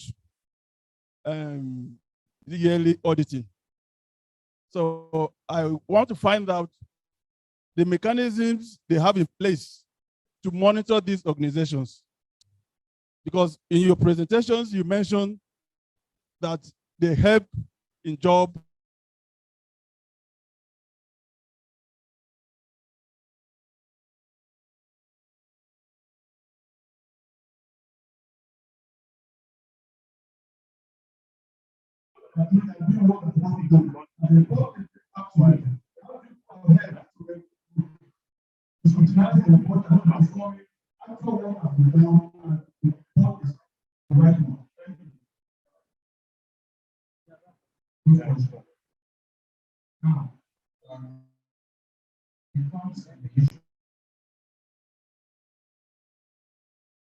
Now, the NIDA model, which we have developed, again, we have to understand that there's a philosophy behind every activity we carry out.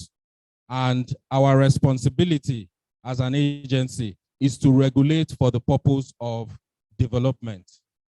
So data protection is necessary for development. Our emphasis is not to punish those who do not comply.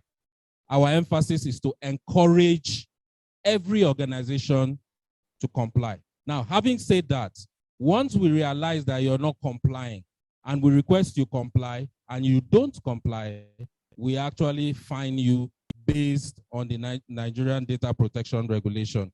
That's on the one side. On the side of the data protection compliance organizations, we know that the number of people that are working in NIDA are not enough to go around the whole of Nigeria and ensure that every single organization complies with the regulation. So we license these people as external auditors, and then we monitor their activities. The audit filing they send to us are all reviewed by us, because there are certain things that are contained in the audit filing that you can verify easily. And if one of those factors are not correct, you will easily identify it based on the organization it's being referred to. So as people continue to comply over the years since 2019 till date, the compliance rate has gone up close to about 400%, which is exactly our target and objective. So that when the Data Protection Act now comes in force, we would have already had a compliance culture that would enable the act to function properly. So yes, they are our licensees. If they violate any terms of our license, we withdraw that license. We monitor what they do. We do a spot check, because if you are going to review every DPCO's activity, you might as well go and do the audit by yourself. The very point of licensing them is totally defeated. So we do random checks, and at every point in time, we ensure that there is strict compliance with all our terms of reference given to them. Thank you very much.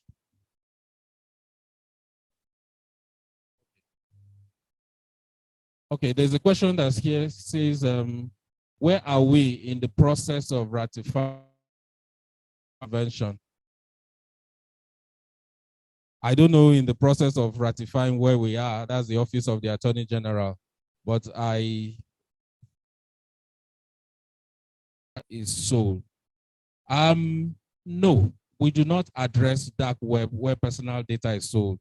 What we do is we tell people, if you collect someone's personal data, this is how you manage it. If you mismanage it, you will get punished. So we are dealing with the source of the data and not where the data eventually goes or may go. So if somebody's personal data is leaked as a result of negligence to the dark web, whoever leaked it is who we go after, not those who sell it on the dark web. Please remember, we as NIDA, we don't have law enforcement capabilities to go after people in the dark web. Secondly, what is NIDA doing about enforcing data protection policy in both public and private institutions? Very, very interesting. We encountered a big challenge because the engagement of DPCOs has the need for some financial resources. Anybody who engages a DPCO, like you engage an external auditor, you have to pay the auditor for the work done.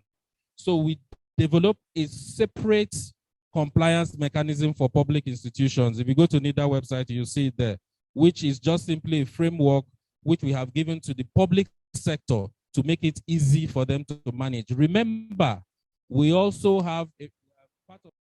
Thank you very much. Let us give a round of applause to our presenters of this morning. Thank you very much. You will have an opportunity, during the panel discussion also to ask other questions you might have. So let us now move on to section 13. Section 13, we will have a presentation by Mr. Abdul Hakim Ajijola, the chairman of African Union Cybersecurity Experts Group. Thank you.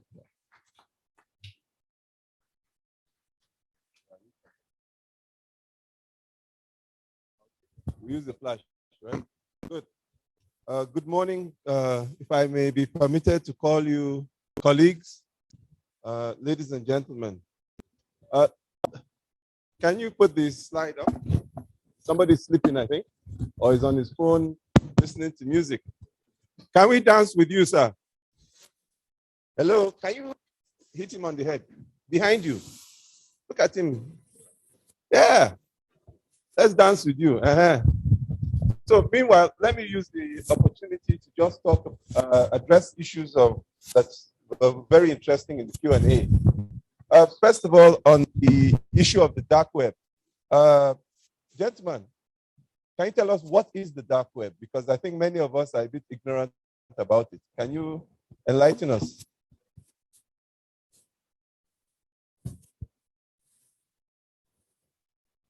In a nutshell, without too much. A dark web is a secret web. It's hidden from the public web. Where why is it for hidden? communications? Why is it hidden? For security communication among military personnel. Okay. The dark fundamentally is not indexed. That is its fundamental definition.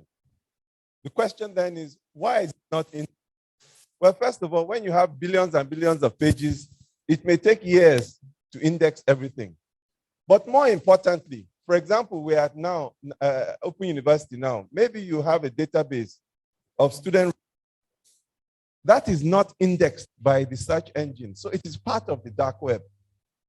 So you must not necessarily look at the dark web as a bad thing. It is a component of the web. It's just not indexed. So when it is not indexed, yes, people will use dark places, like cockroaches like to hide in dark places. But again, it's not that you must put lights or you must index everything. I'm sure we would not want to see our results posted online, especially if we are not doing very well at school. The second issue arose in the Q&A is the Malabo Convention. And really, it's an African convention on cybersecurity and data privacy, very specifically. The colloquial term is Malabo, but it's just because I think that's where the final deal was agreed. But really, it's on cybersecurity and data privacy. Now, remember, you have a European convention, the Budapest Convention. That is specifically on cybercrime. And we must understand that cybercrime is a component of cybersecurity. Cyber diplomacy is a component of cybersecurity. So cybersecurity is the overall umbrella. But having said that, there are many African countries that have some issues. Maybe because of our Africanness. Sometimes when a convention calls for certain controls and safeguards, especially to citizens' data, you know there are some African governments that do not want controls and safeguards of citizens' data because they want to access it and deal with it. So there are some of these ongoing politics, but certainly I would encourage Nigeria in particular to please take a leadership role. So I don't know, NICTA people have run away, but please.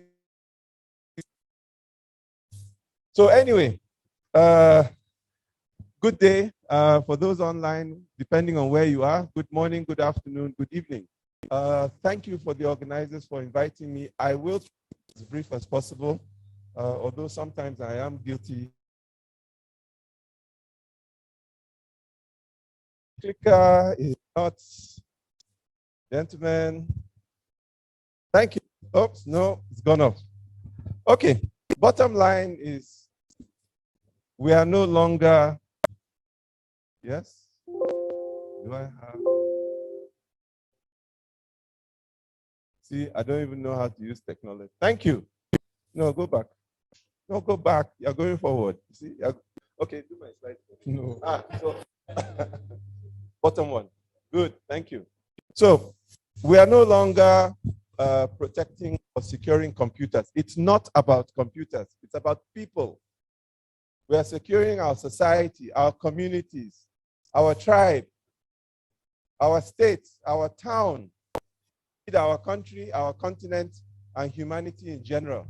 So there are bigger issues than simply making sure that one virus doesn't chop your own personal data. Although one would argue that my personal data is more important to me than maybe your own personal data to me. But this is the bottom line, and this is something Miko Hapunen said, and I really hope that you keep this in mind. Now, back in 2020, Markets and Markets estimated that the African cybersecurity market was valued at actually 0.95, but let us say $1 billion US. By next year, that same market is expected, that's the solutions market, just Africa.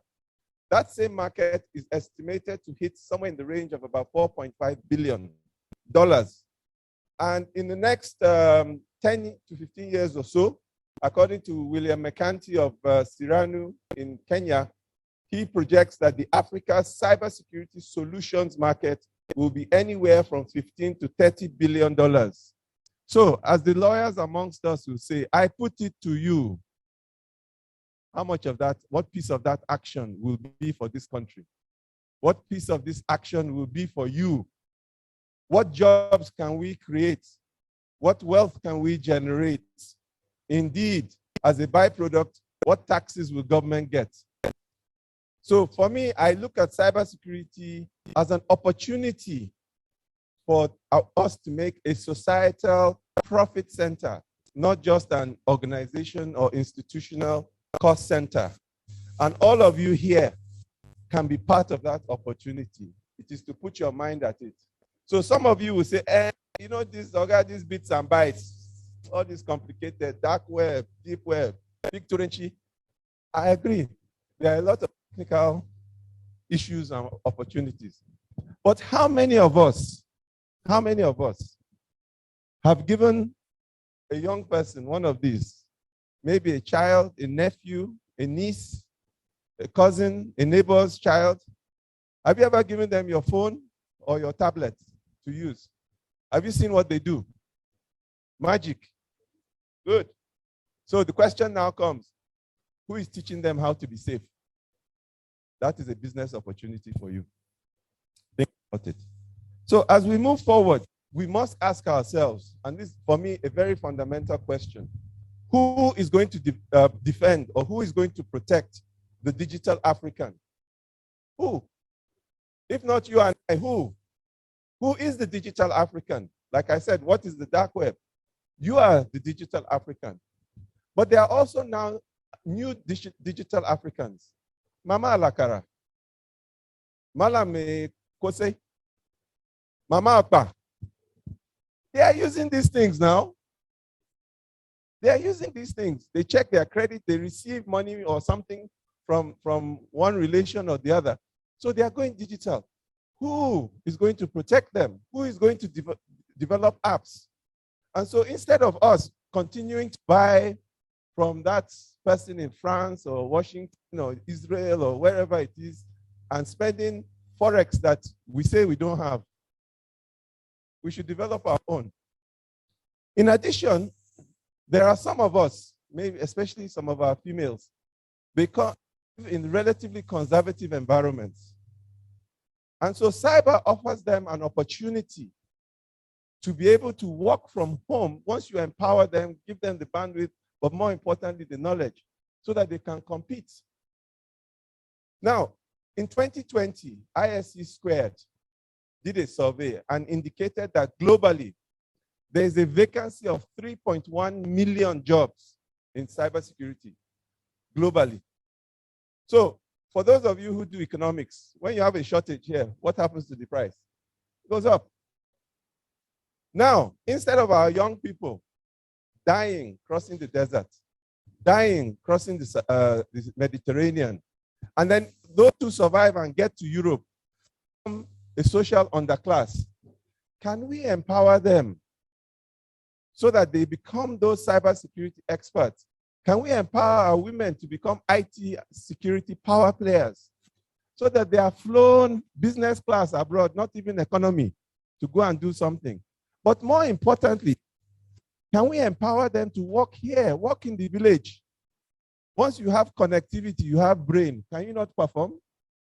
You will earn dollar and you'll be spending, I don't know what they spend in the village, but let's just say Naira for now. You know, but even if it's cowries. So I think this is an opportunity for all of us. And I would really encourage us to expand our thinking on these type of issues.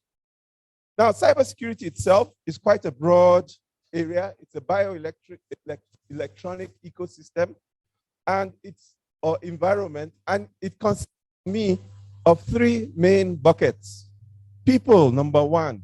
Process is number two. And last and least, technology. So I usually use the acronym PPT because that's the way I tend to look at it. But you can see there are a whole host of things: cyber warfare, digital economy, combating corruption, all of these things. And in fact, I would dare say that we are witnessing the death of E. There's nothing like E. No e-agriculture, no e-economy, no. It's not agriculture, it's not health. Even military, there's no e-defense, it's just defense. Because what has happened is that the technology is now mainstreamed. In fact, I would even go a little step further. Nita, please, don't report me. Oh. There's nothing like digital economy. It's economy. Can you do a banking transaction today in Nigeria where at least some part of the chain is not digital? Even if you go to the bank and pay cash or receive cash, is it not computer? Then go type, say, big madam, collect money. So, before we had MTN online. There's no need for online anymore. It's just MTN. So that physical and digital space have actually merged and moved forward.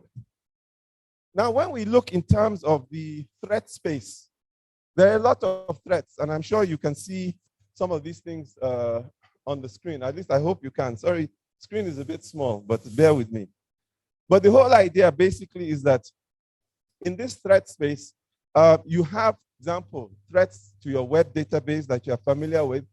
More important, maybe threats to your to your network. But you also have threats to physical systems. Social engineering, we are seeing a lot of this. Indeed, one of the biggest challenges we face globally are threats to the value chain, because the value chain, we may not have a direct input on it. There are now also geopolitical threats. I mentioned the cyber skills shortage, but we also see the rise of regulated digital currencies. Now, for some of you, Bitcoin is beautiful because you can send your money, move your money, if you don't even pay tax. But the issue in that is you don't pay tax. So how does the government make money? But more importantly, a digital currency also, if it's not well managed, has an impact on our national sovereignty, because the question of who controls monetary policy and who controls money supply, if you do not control your currency, are you still a country? Are you still a sovereign nation? So these are the kind of questions coming up. And then we also have, the malicious content, the APTs, the viruses, the ransomware that you're all familiar with. And of course, unfortunately, many of us have that cousin who is stranded in space. There are all kinds of scams. Somebody basically scammed, this was many years ago, some farmers. He was based in Amsterdam. He scammed some farmers in Saskatchewan in Canada. He transferred the money to, I think, either Bahamas or Bermuda. He spent and chopped the money very well with champagne and cars and everything, or he and his team, in France, in Paris. You know what the name of that scam was? Nigerian 419. And the leader, by happenstance, his own name was Kofi.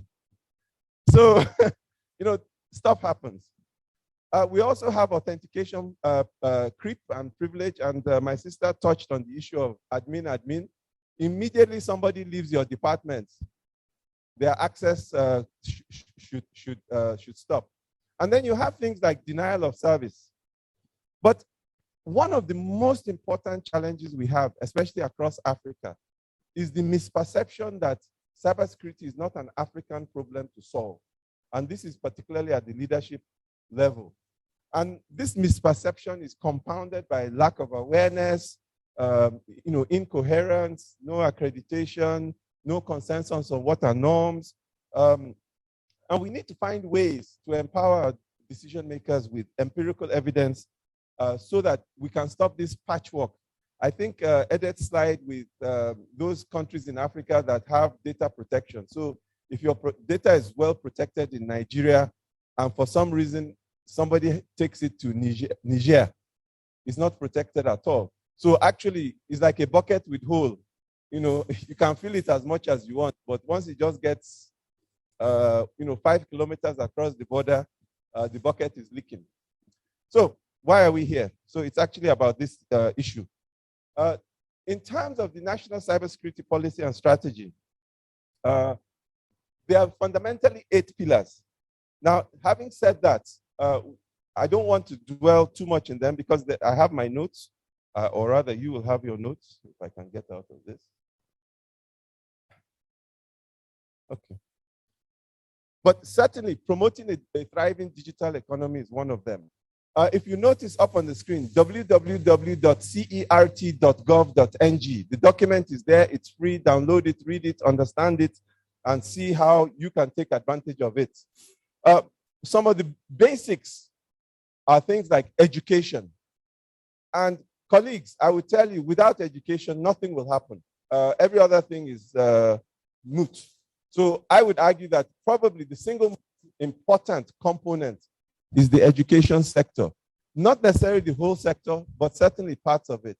Certainly early education, certainly basic education, and to some extent, some tertiary education. Now, for us to move forward,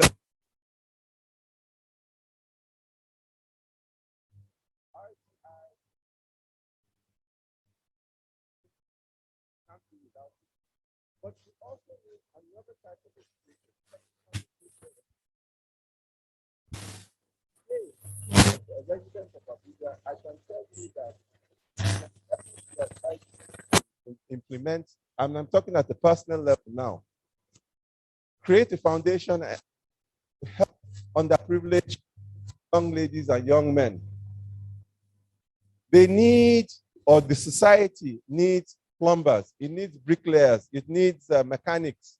For any of you that have a car, Abuja mechanics, we call them carpenters.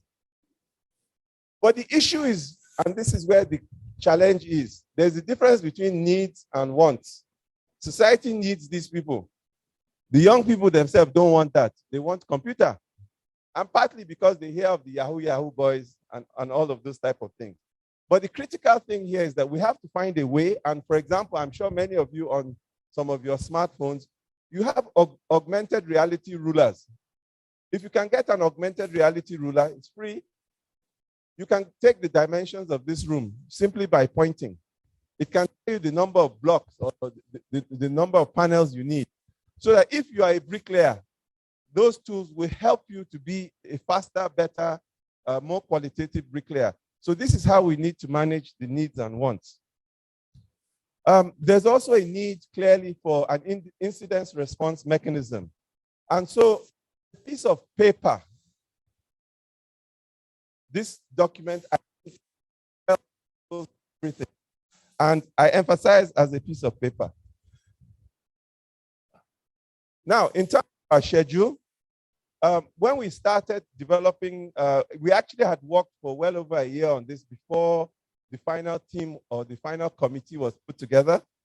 But when after we were inaugurated by the NSA, that is the committee that developed this, we spent the first week,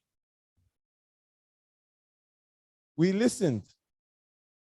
Thank God for online activities. We got people from around the world to tell us their own issues relating to cybersecurity policy and strategy development.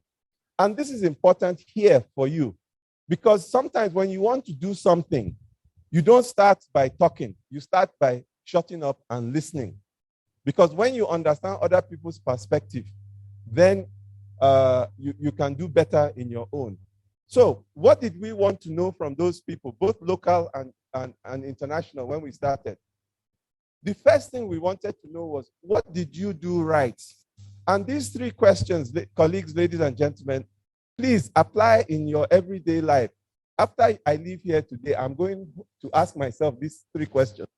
What did I do right in my presentation? So in your country, what did you do right in your national cybersecurity policy development process? The second question is, what could I have done better? You know? So what could our country have done better? You need to ask yourself these issues. but also personally. After an exam, for example, you need to ask yourself, well, first of all, I went to the exam hall on time. I took the exam. I tried my best to read. But maybe what I could have done better is I could have read a different chapter from the one I read. So this is how you learn. The third and final question: what's next? What is the future? And there's a logic here, especially in policy development. When you develop a policy, often by the time you implement it, it is already obsolete.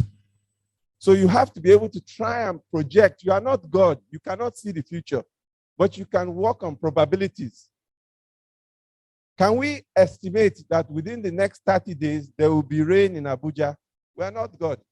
But I think the probability is high, despite the current heat. And so what that does for us, sometimes, despite our current difficulty, we do not necessarily take a rash action. So these are a list of, my apologies. Pillar 1, strengthening cybersecurity governance, the institutional framework. Fostering the protection of critical national information infrastructure, and I'll dwell on that in a moment. Pillar 3, enhancing cybersecurity incident management. That is where the NG cert comes in. And much like what Barrister Emmanuel Edet had said from NITA, strengthening legal regulatory frameworks, because like I said, things move. This sector is fast moving, so you must always continue to strengthen them because new things come up. As my colleague had said, you have dark web. So maybe we have to have a regulatory framework for it. So if it's a lacuna, we need to move forward on that. Then we now have Pillar 5, which is enhancing cyber defense. And that fundamentally is for the Nigerian military. They already have an institution. It's called Defense Space Administration. It's at the back of Obasanjo Space Center for any who have been there. And they have two fundamental pillars, outer space and cyberspace. And as you know, back in 2014, in the first iteration of our policy and strategy document, Nigeria declared that cyberspace was the fifth domain of warfare. First domain, land. Second domain, sea. Third domain, air. Fourth domain, outer space. So now we have a fifth domain, cyberspace. Then very importantly, as a seventh pillar, the sixth, promoting the digital economy, which I talked about. And again, let's be honest, what promotes relationships? What promotes an economy, digital or analog? It's just one thing. That thing is trust. Part of the reason you need a good national ID, are you who you say you are? Today, if I offered some of you 500,000 naira to go, but the challenge is that it is in Kaduna, and you have to leave Abuja at midnight to get to Kaduna by 3 a.m. to pick that money. How many of us will go? You will go. No, you will go. Please, write them off. My point is that most of us will not go because we don't trust the road. It's not just the potholes on the road, it's the bandits. So my point is that if you do not trust your pipes, if you do not trust your cyber infrastructure, we will not use it. If we do not trust that we can do a money transfer from our bank and somebody accept it, we will not use either that bank or we will not do money transfer at all. So trust is key, particularly to quote unquote the economy, but frankly, even between husband and wife, trust is important. Trust is important between students and lecturers, between colleagues, anybody, or any relationship. Pillar is also the pillar 7, which is monitoring and evaluation. And then pillar 8 is enhancing international cooperation.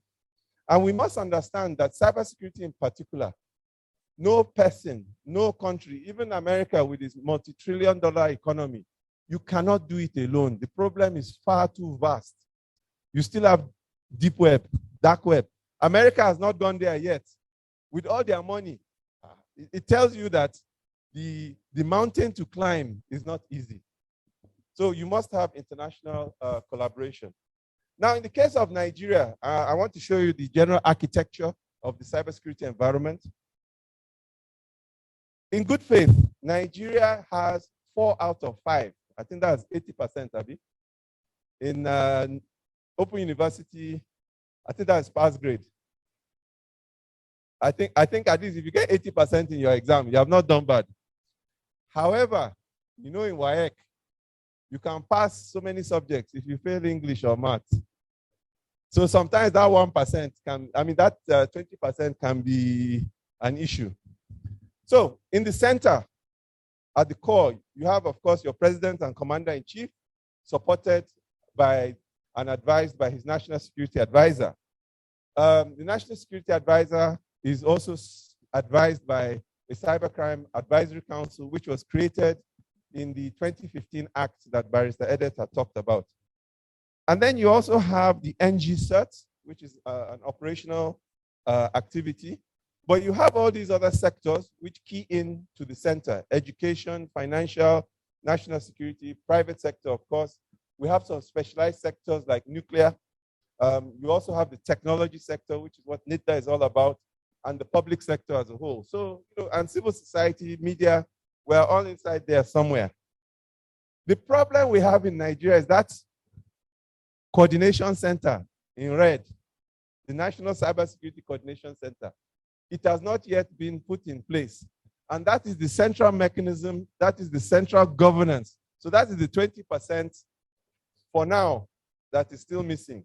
So CBN has its activity, cyber activities. They have an operations center. NCC has, NITA has, NIMC has some interest.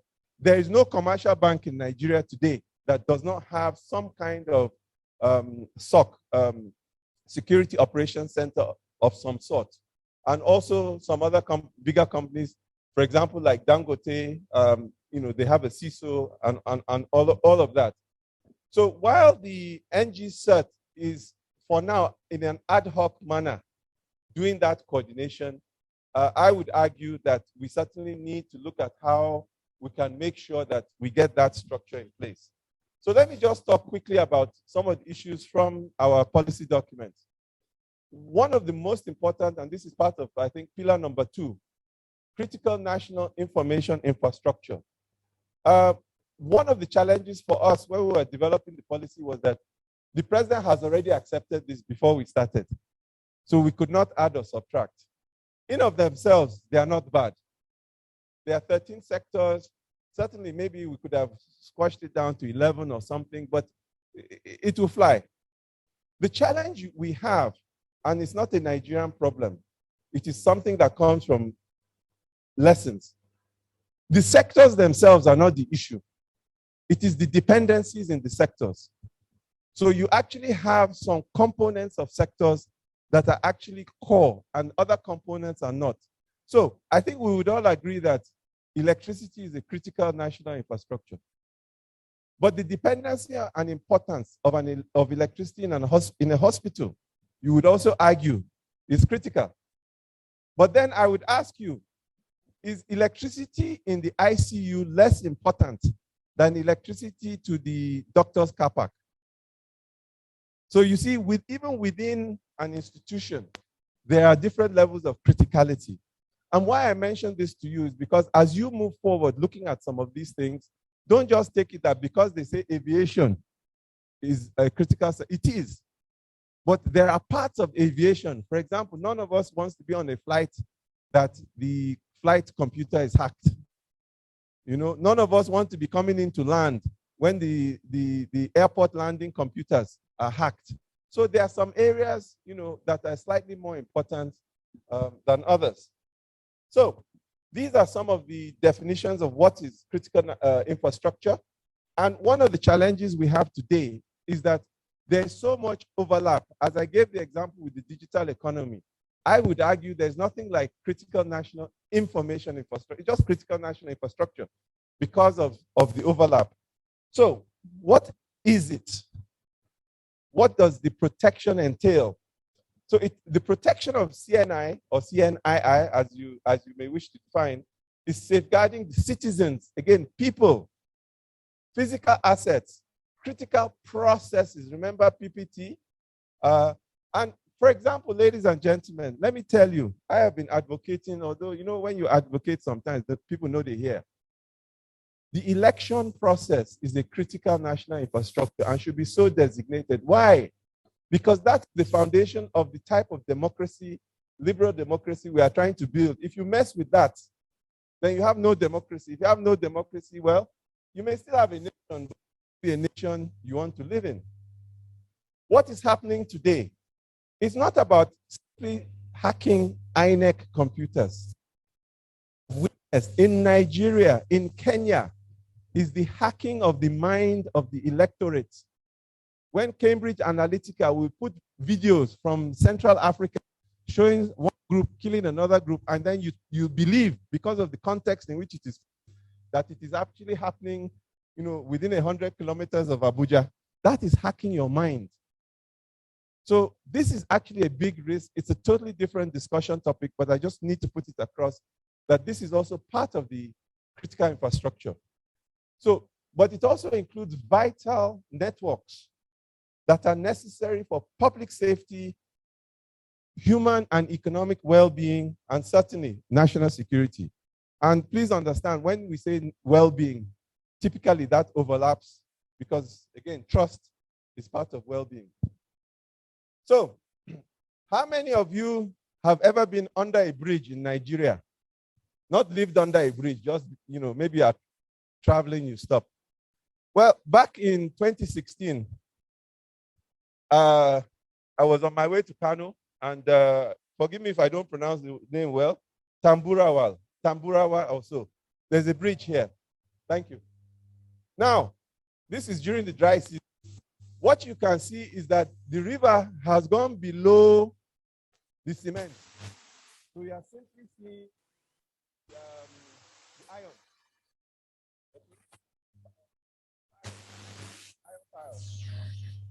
I think many of us argue that this does not look like it. And I will grant that Barrister Fashola, the minister, the honorable minister, I believe they have addressed this now. But the point I'm trying to put across is that what should happen if this bridge collapses? Well, we pray nobody's on the bridge when it collapses. But one of the things that will happen is that all the tomatoes that are grown north of here have to find a different way, a longer way, a more difficult way back to Abuja. And guess what happens to the price?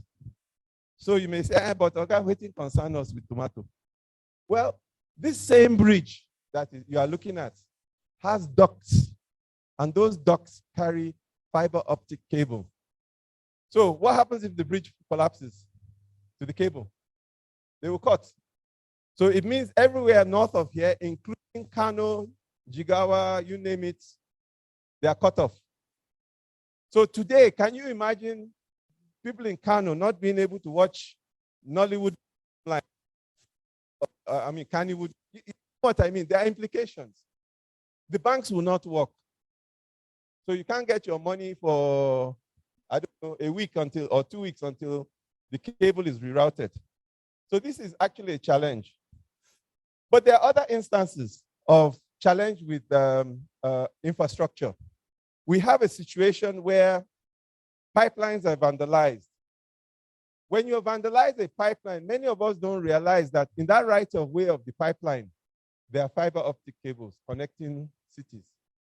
When you vandalize electricity, the overhead cables, sometimes the center cable, especially long distance, is the neutral cable actually has fiber going through the center.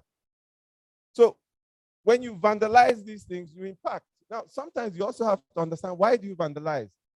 A few years ago, in fact, maybe 15, 20 years ago, there were these electricity poles that continually were vandalized after ABU, side, going on to Funtua, that route. And the NEPA people, then it was called NEPA, will come and fix it. And the villagers will we break it. And of course, everybody's getting annoyed. What's wrong with these people? So one day, a friend of mine who at that time was lecturing in Dr. Aminu, lecturing in ABU, he decided to take it upon himself to ask, well, I don't know, he won't say Ogbeni, but you know what I mean. Bros, why not they damage this thing? So they say, yalla bye. The Shika there has light. I think it's Giwa, has light. The electricity passes over our head, no light. So, you know, sometimes you have to understand the human dimension when you are trying to solve these problems. And also, we have the unfortunate case of the railway. The video, and this was from the previous attack. But again, we don't realize that, in fact, if you stand at Kubwa station, you will see a place. It's covered, but it's like almost like a plastic cover. That's actually the fiber optic cable going along the side of the railway line. So if you cut the railway line, you risk also cutting. And this comes back to my earlier point.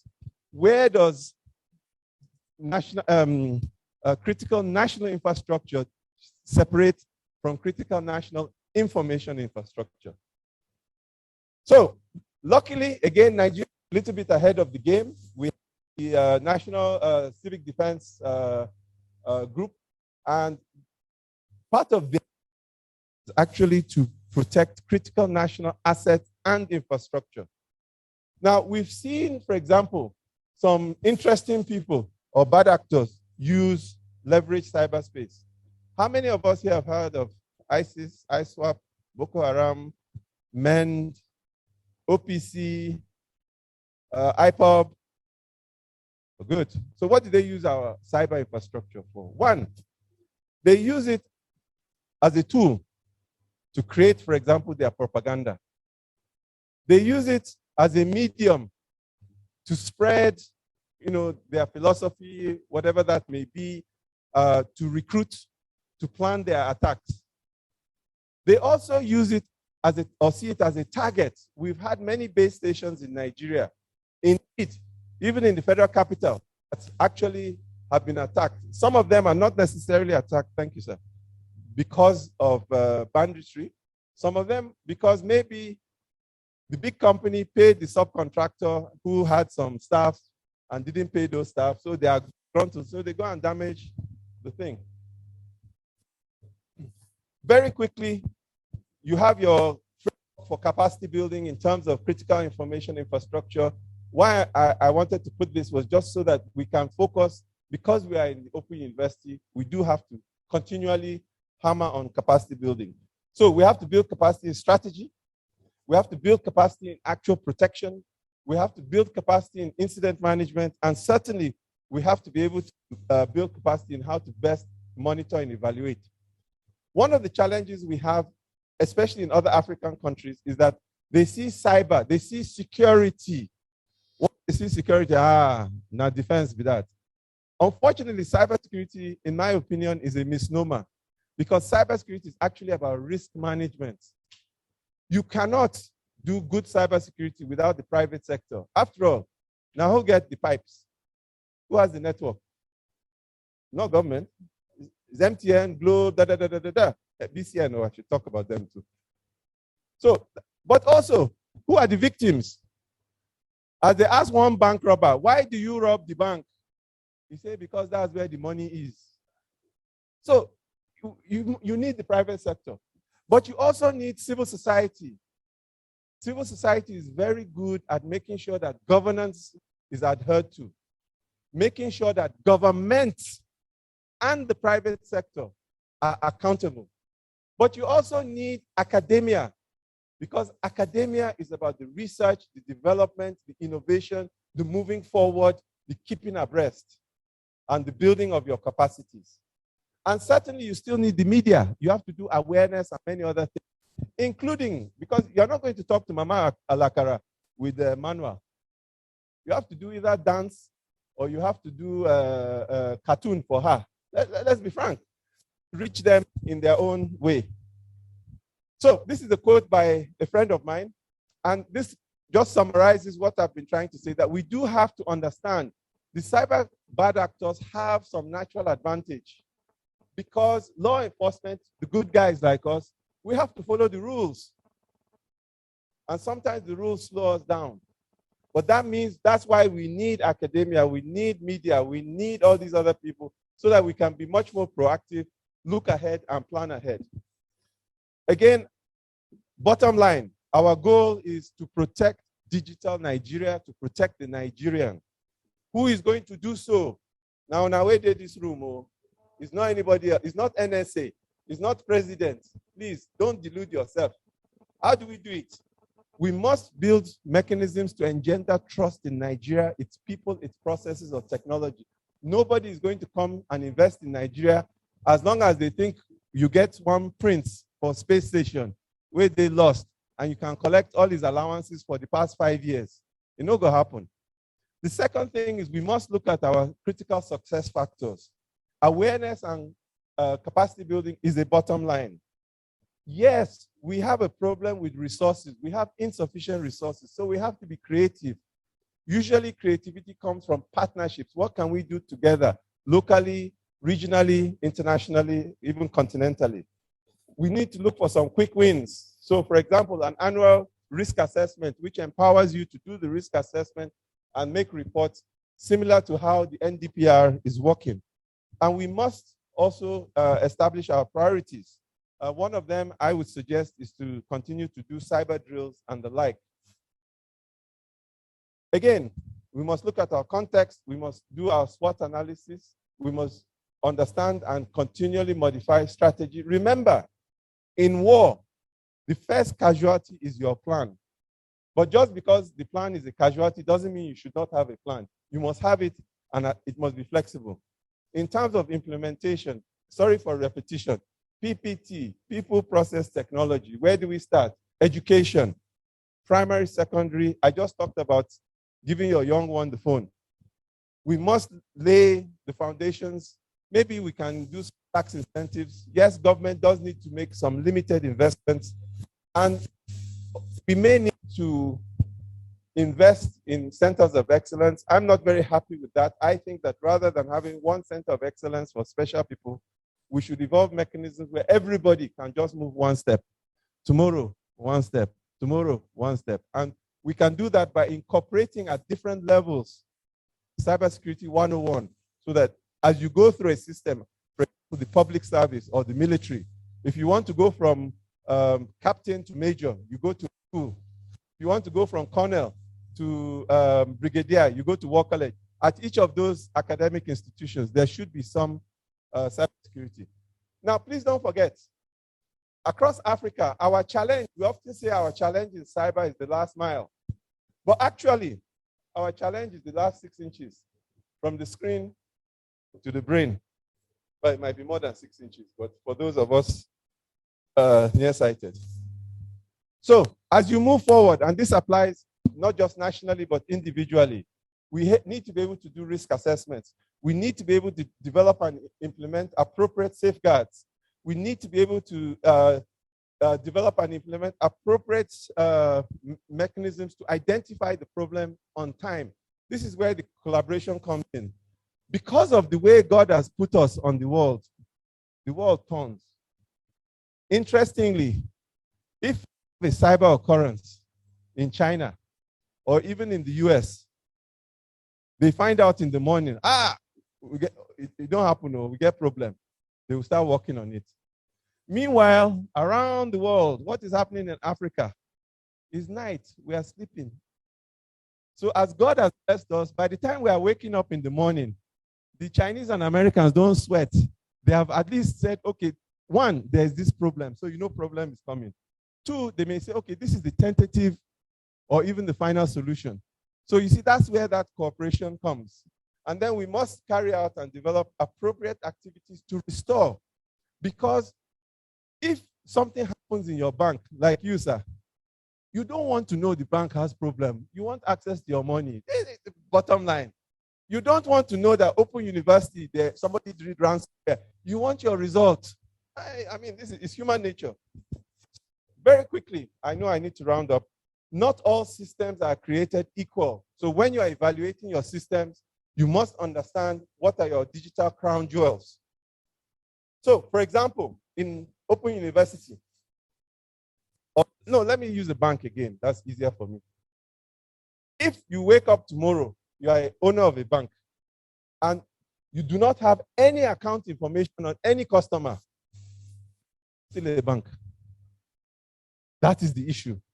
But if the only data that is erased is directors, I think you are still a bank. So this is how you can measure the differences. Perspective. Some of us today, sir,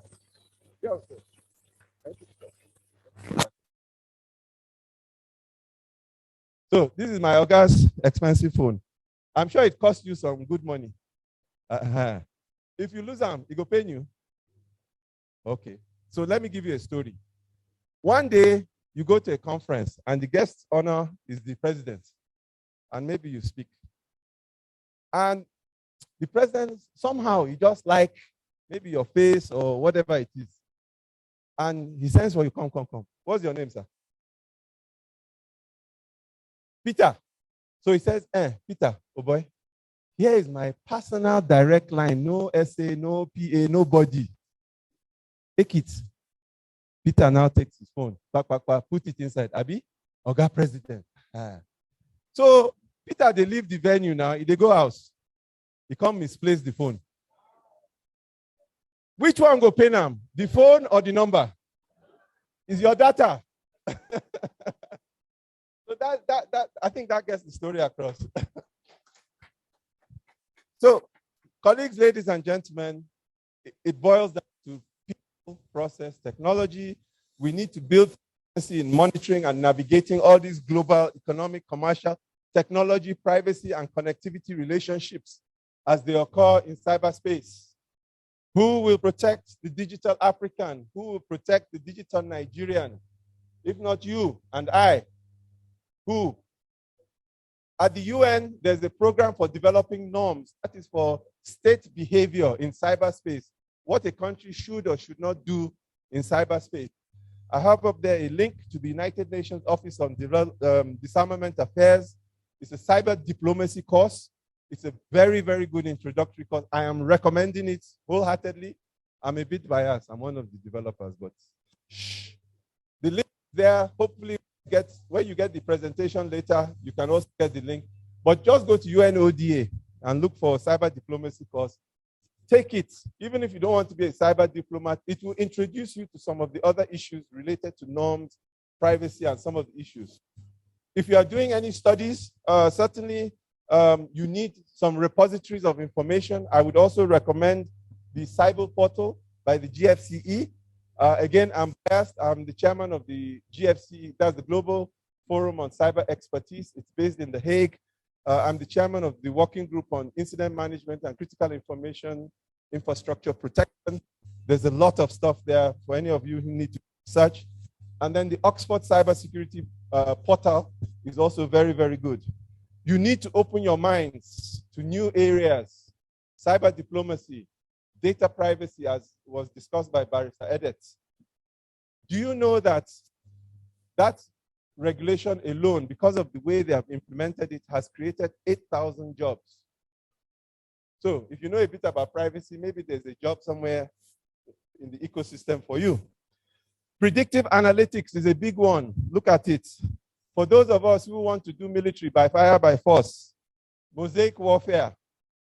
What is mosaic warfare? You know, in town, there's this very beautiful mosque with a lot of tiles that looks colorful. That's a mosaic. And what it means is that you use many, many small platforms to attack an opponent. Many of these platforms are AI-driven drones. But you also have something called memetic warfare, where you measure the morale, not just of the opposition and their appetite to engage in battle, but also of your own troops. So these are new areas to think of. Very, very quickly in closing, whatever you're doing, whether you're a policymaker, whether you are an agro, whether you're a student, please, you name it. I need to beg you, to plead with you, to cajole you, to encourage you. always factor 3 groups of people in your development process: the underserved, the unserved, and the unborn, because they are not here at the table to participate in the decision-making process. Yet, tomorrow, they have to live with the consequences. Thank you very much.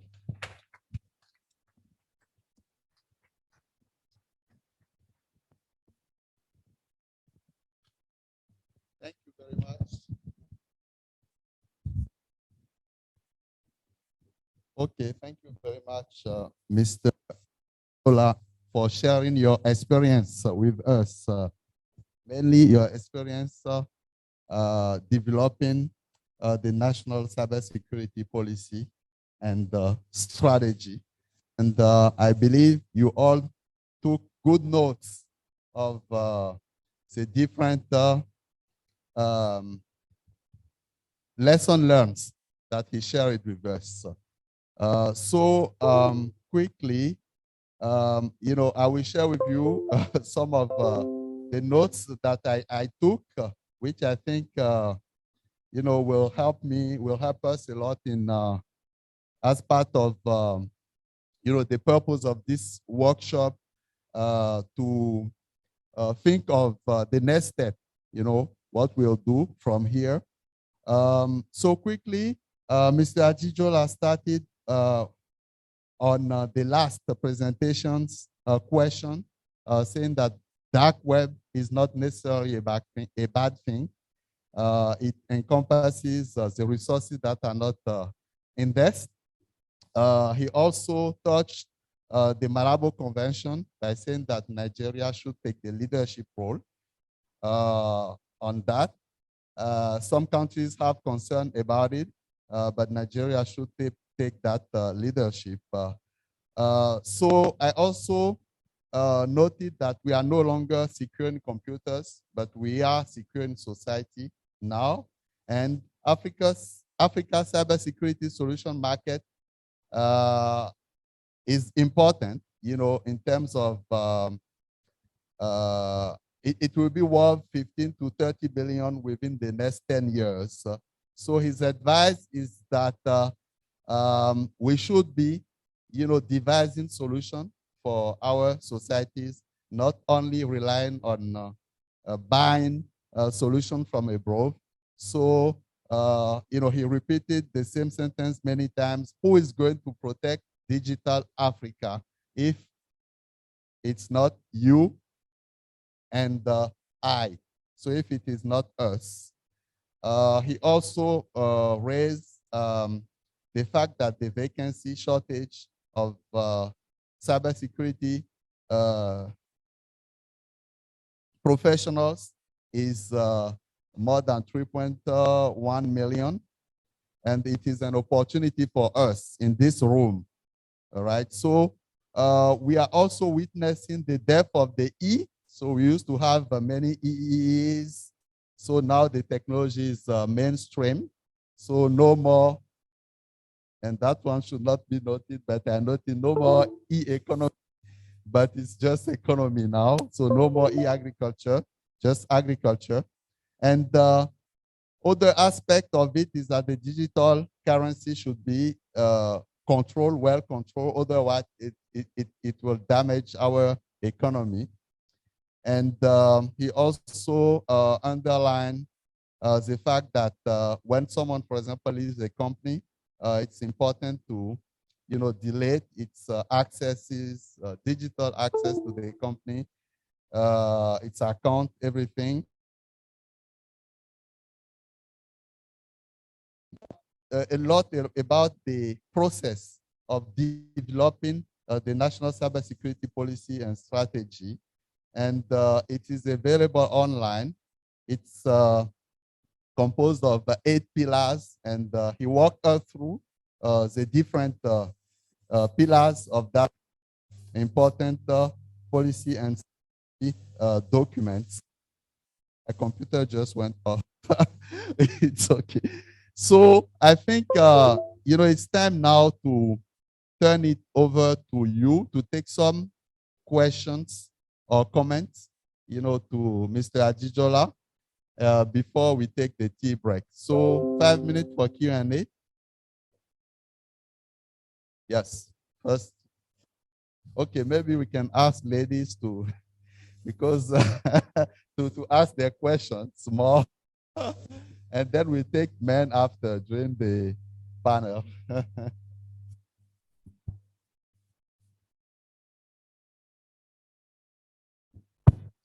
Thank you, sir, for the very wonderful presentation. My question is more relating to the policy-making process, because you mentioned that you had to get opinions from, I don't know if I should call them stakeholders, from various countries. So if we are considering the technological landscape here in Nigeria compared to maybe the Southern Asian countries and the US and Europe as well, was there maybe some conflict, to say, in trying to make a policy that matches up to what they have? Because you also talked about what they did right and what they could have done better, and then also trying to make a policy that works for the current state of technology in Nigeria. So basically, like, is the policy on par with what they have as well? Thank you very much. That is an excellent question, but I will start by advising you that my answer is going to be very biased.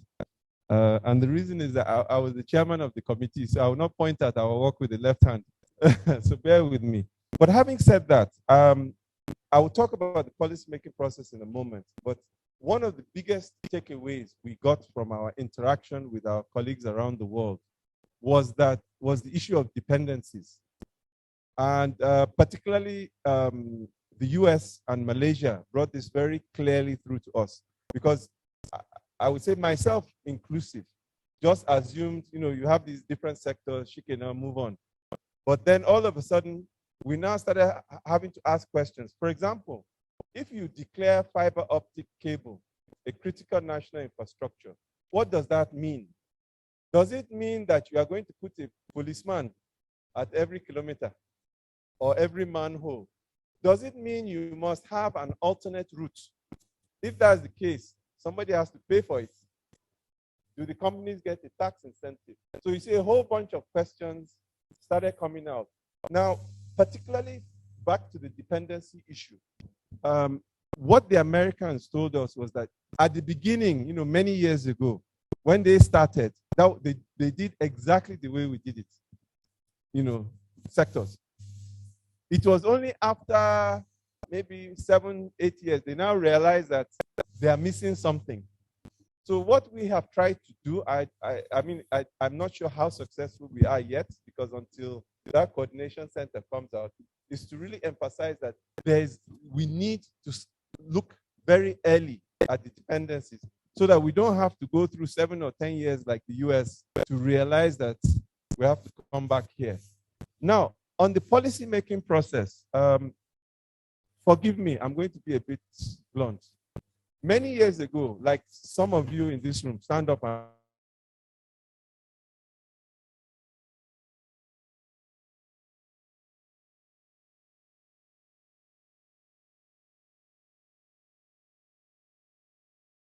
he said, if your policy is not implemented, it means something is wrong with your policy. So I need you to take that takeaway. So we realized that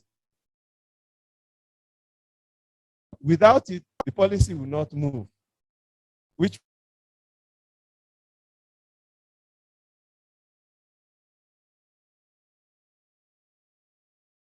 thing is on the president's table. He will approve, and in fact, before we finish the document, he will have approved the center. This was, remember, the president launched this document February 23rd, 2021. We are now in what?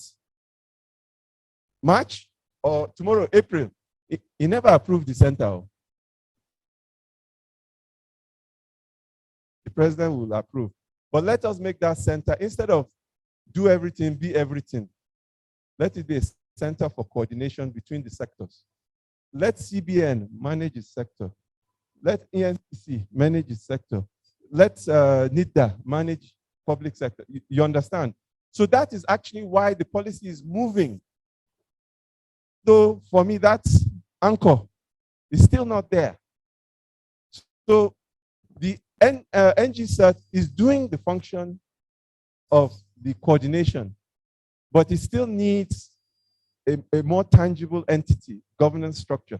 But what my point is simply that you have to design your policy knowing Nigeria.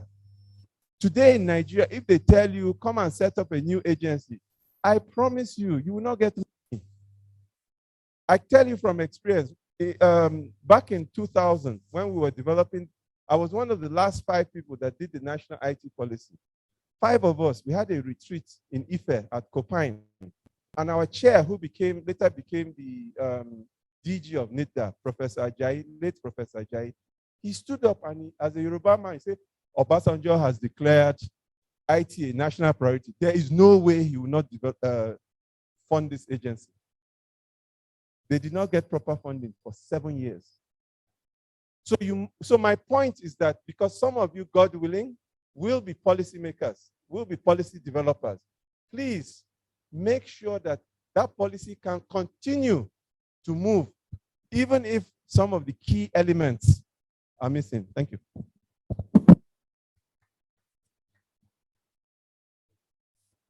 Question for a lady. A lady. Sorry. So we take you next time.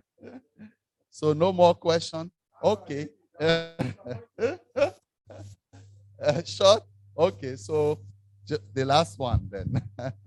All right. Go ahead.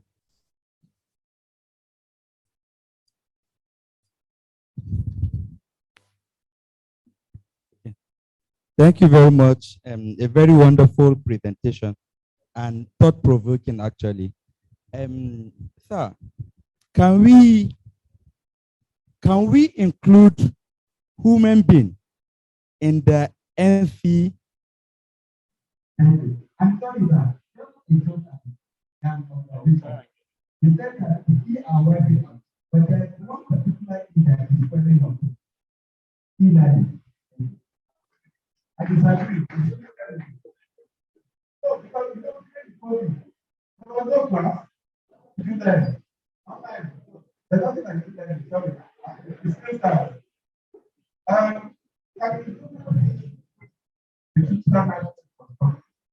Well, technically, in Nigeria, yes. Why I think technically is because how do you define something? If you go to the Cybersecurity Act of 2015, what that act says is that the president, upon advice from the National Security Advisor, can designate something as critical. In theory, the National Security Advisor down naive. So if the National Security Advisor advises that naive, the head is possible, in theory. But usually, it will be very odd. Because the issue is that what the criticality really something does not work or function, it has an immense impact on the well-being of the people and on family organization. A couple of years ago, we had something called the WannaCry ransomware attack. Now, this WannaCry virus or ransomware, one of the places it devastated was the British health system. Now you have to bear in mind, the British, first of all, it's an old system. The doctors were there. The hospitals were there. The services were there. The equipment was there. The only thing missing was the ransomware did not allow people to have access to your records. So just because of that, the whole system, in fact, I think St. George's in London, for the last 150 years, never closed until WannaCry. So I'm just saying is that is the impact. But typically, I mean, in America, well, even in Nigeria, Murtala Mohammed died in office. Late Yaradua, may Allah rest their souls. They died in office. The nation continued. So generally speaking, human beings, despite our ego, are not so critical. We're important, but in terms of the whole nation, I'm sure, you know, if Joe Biden drops dead tomorrow, America will still continue being America. Thank you. Thank you very much, Mr. Ajijola. Please give him a round of applause. Thank you. We appreciate your time, the time you share with us, sharing your experience.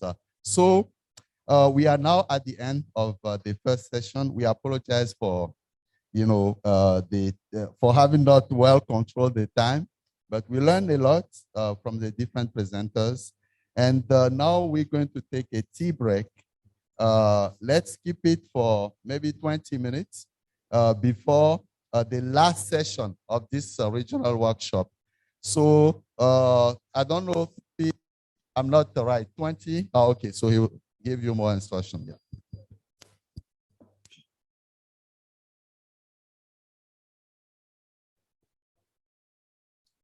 Thank you.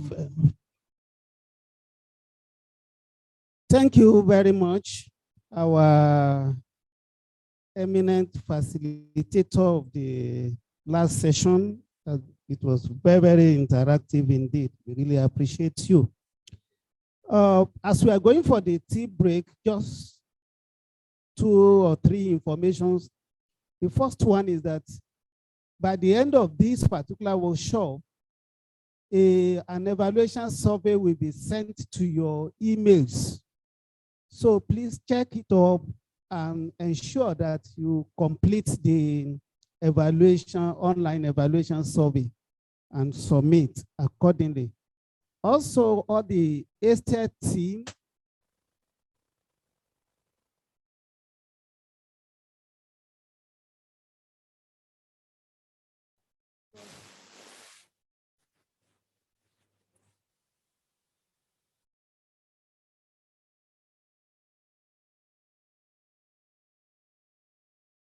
director. So on that particular basis, we still want to go out the way we went out yesterday so that we don't keep the, so, and all the ushers, you also wait here, but 5 from each of the rows so that we don't actually congregate at the foyer there to take our tea break. Thank you. Have a wonderful tea time. 15, 20 minutes, we come back, please.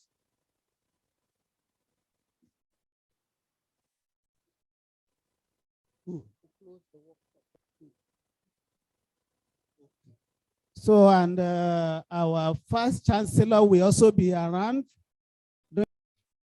Okay, so please have a seat and we'll start with the last session on technology, and will be given by Cisco, those who are making the solutions. So it's important for having them here as well to tell us where they are, the next steps. So do we have everyone inside? Now, can we start? Okay, so let's start now. Thank you. All right. Good afternoon, everyone. I think we can start, right? All right. Good afternoon, everyone. It's an honor to be here. An honor to be invited. I joined on Tuesday, and all the sessions starting from Tuesday till now have been fantastic sessions. So thank you for inviting Cisco, inviting me. And for the next few minutes, we're just going to talk about using blockchain and how it secures digital transactions, but most especially what securing blockchain means for the user, for you and I, right? So my name is Sultan Akinola Sanusi, cybersecurity specialist. I work with Cisco. I cover West and East Africa, and I think we'll just go right into it. Okay, if it will respond. Got it. So a lot of us have heard about cryptocurrency. A lot of us have heard about Bitcoin, but that is one of the applications of blockchain technology. I noticed that the technology itself is not as popular as one of its applications, right? A lot of people know much about cryptocurrency because it's an opportunity to make money and all, and Bitcoin is one of the cryptocurrencies. But this slide here shows us the origins of the blockchain technology, right? Starting way from 2008 to someone called Satoshi Nakamoto. That person, till now, nobody has seen him before. Nobody has heard from him, but that is the creator of the blockchain technology, right?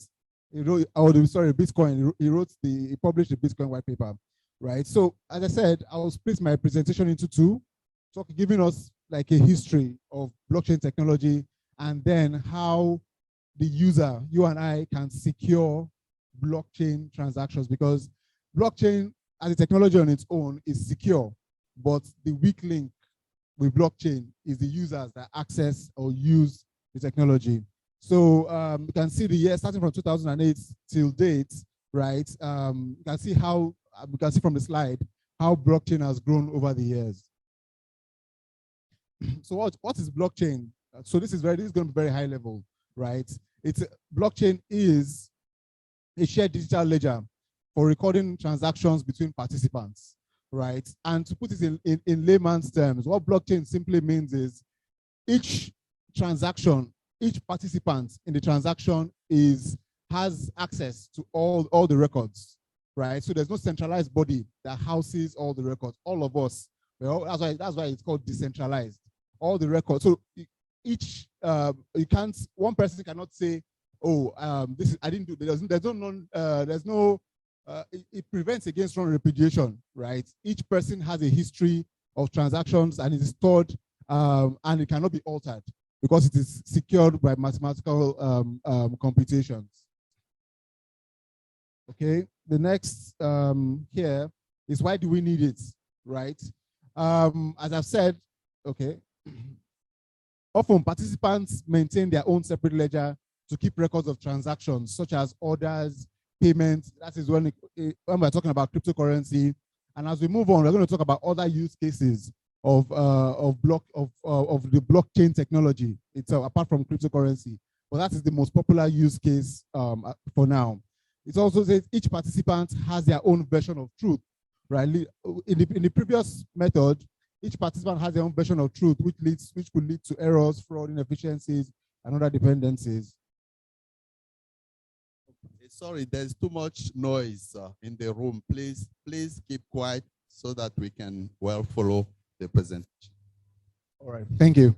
So how does blockchain help with transactions? It's gone up again, right? A shared ledger provides a single version of truth for all participants, right? Transactions cannot be altered once recorded in the ledger. And that is why cryptocurrency is very, very popular, right? Because once a transaction is added to the chain, and remember, blockchain, if you can look at it, you can look at the word.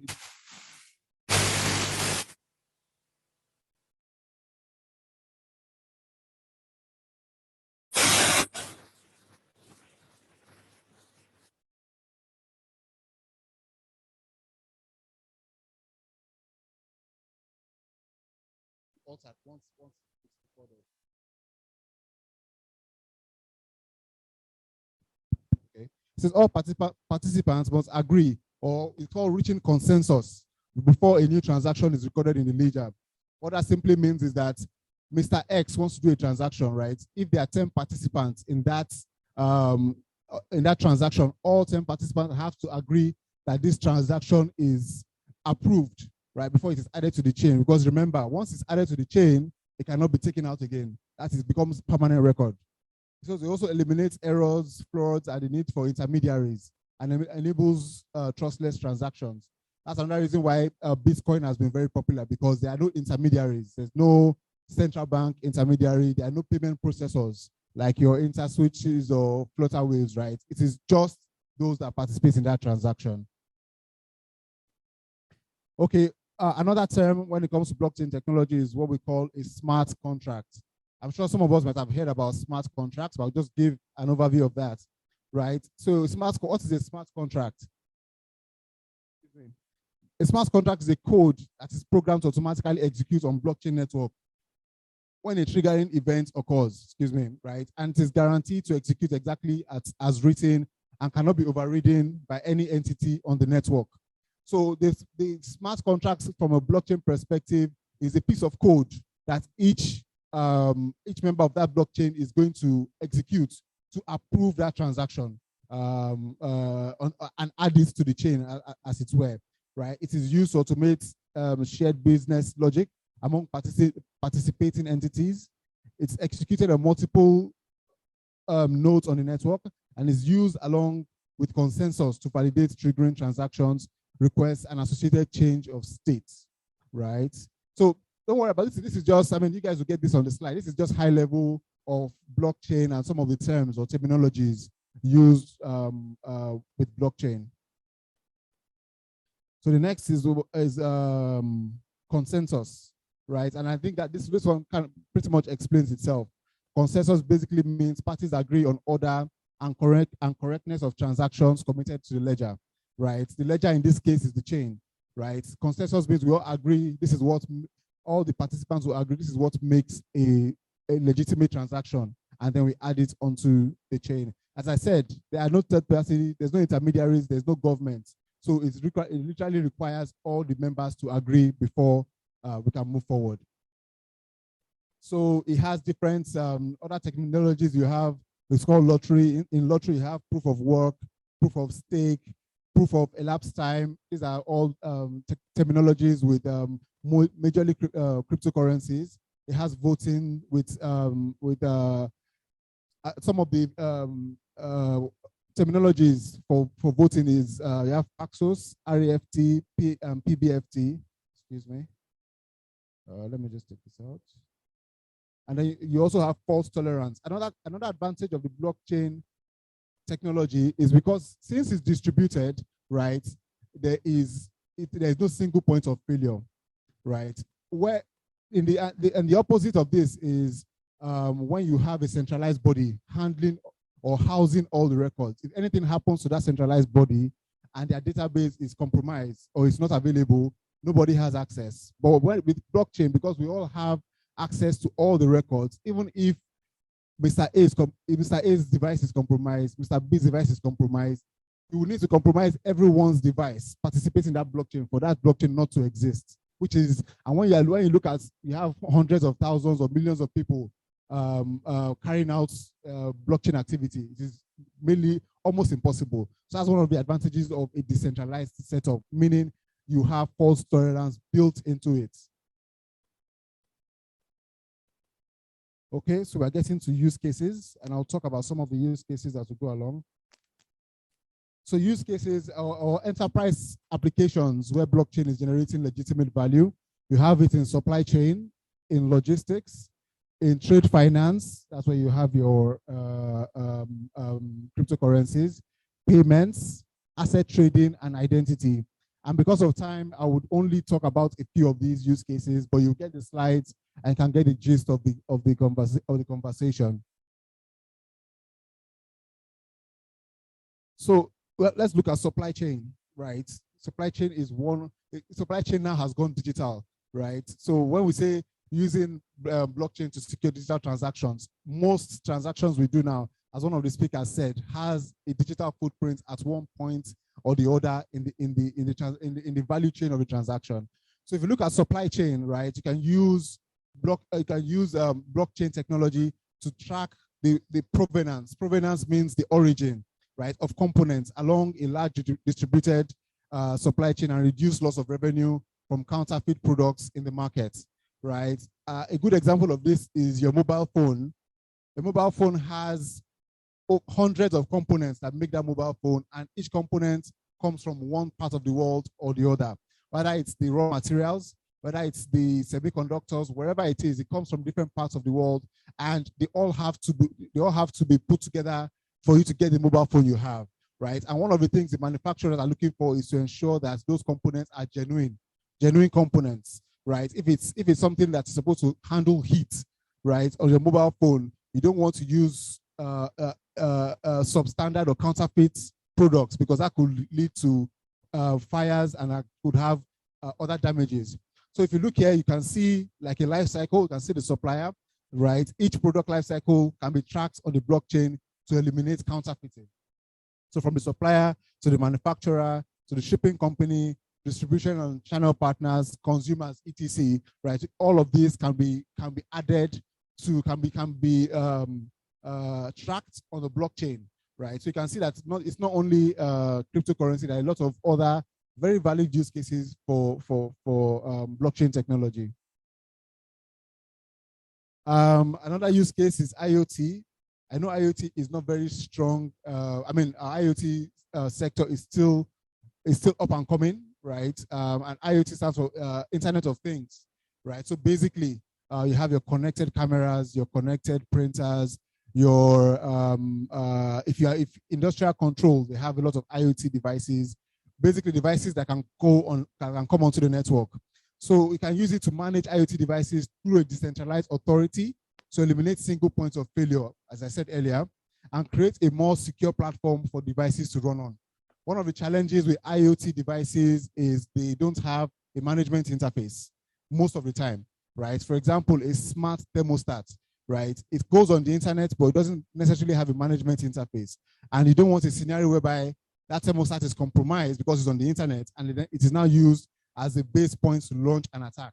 So one of the things you can use to secure that that device and other IoT devices is adding them to a blockchain, using blockchain technology to secure those devices, right? If you look at the example here, you see the first point is manufacturer registers a new device and operational forensics on the blockchain. That's point one. I'm just reading it out for those who can't see it from because it's quite far away. The point two says registration and data forensics allows every device across, follows every device across the life cycle. And number three, perimeterless peer-to-peer attestation of devices, meaning as I said, these IoT devices are kind of unmanaged, but with blockchain technology, we can group them together and self-manage them, right? The results are they are decentralized and autonomous, right? It eliminates opportunities for single points of attack, and it gives us a secure and resilient platform for devices. Another one is what we call smart cities. I know we've heard some of these use cases, especially I think it was Lagos that is developing a smart city project. So blockchain is actually one of the foundational technologies for smart cities, right? It makes cities more efficient by using blockchain-based platforms to optimize the use of utilities, transportation, and streamline how cities interface with their citizens, right? Examples are common ledger for energy transactions across the grid, right? We're talking about transaction validation without intermediaries, right? Without third parties, right? Look at a use case of that is, imagine if one use case for blockchain in smart cities is utilities, right? Right now, how do we pay for utilities, right? You go to the utility provider, right? You purchase your units or credits, and the utility provider gives you you purchase credits units, and the utility provider gives you those units to use to get power in your environment. But if you were to add blockchain to this, number one, all of us will be able to verify this, and this also helps to reduce energy theft, right? Because you're able to see how much units someone has purchased, right, and when it was purchased. So and the utility provider is able to correlate that against how much they are expecting, right? And then you're able to see if there's a gap. And this is open to everyone, and there's no single point of failure. What that means is the utility provider is not burdened with having to keep a database of transactions,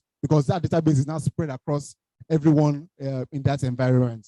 I know it's still a while for us to get there, but that's another use case for blockchain in smart cities.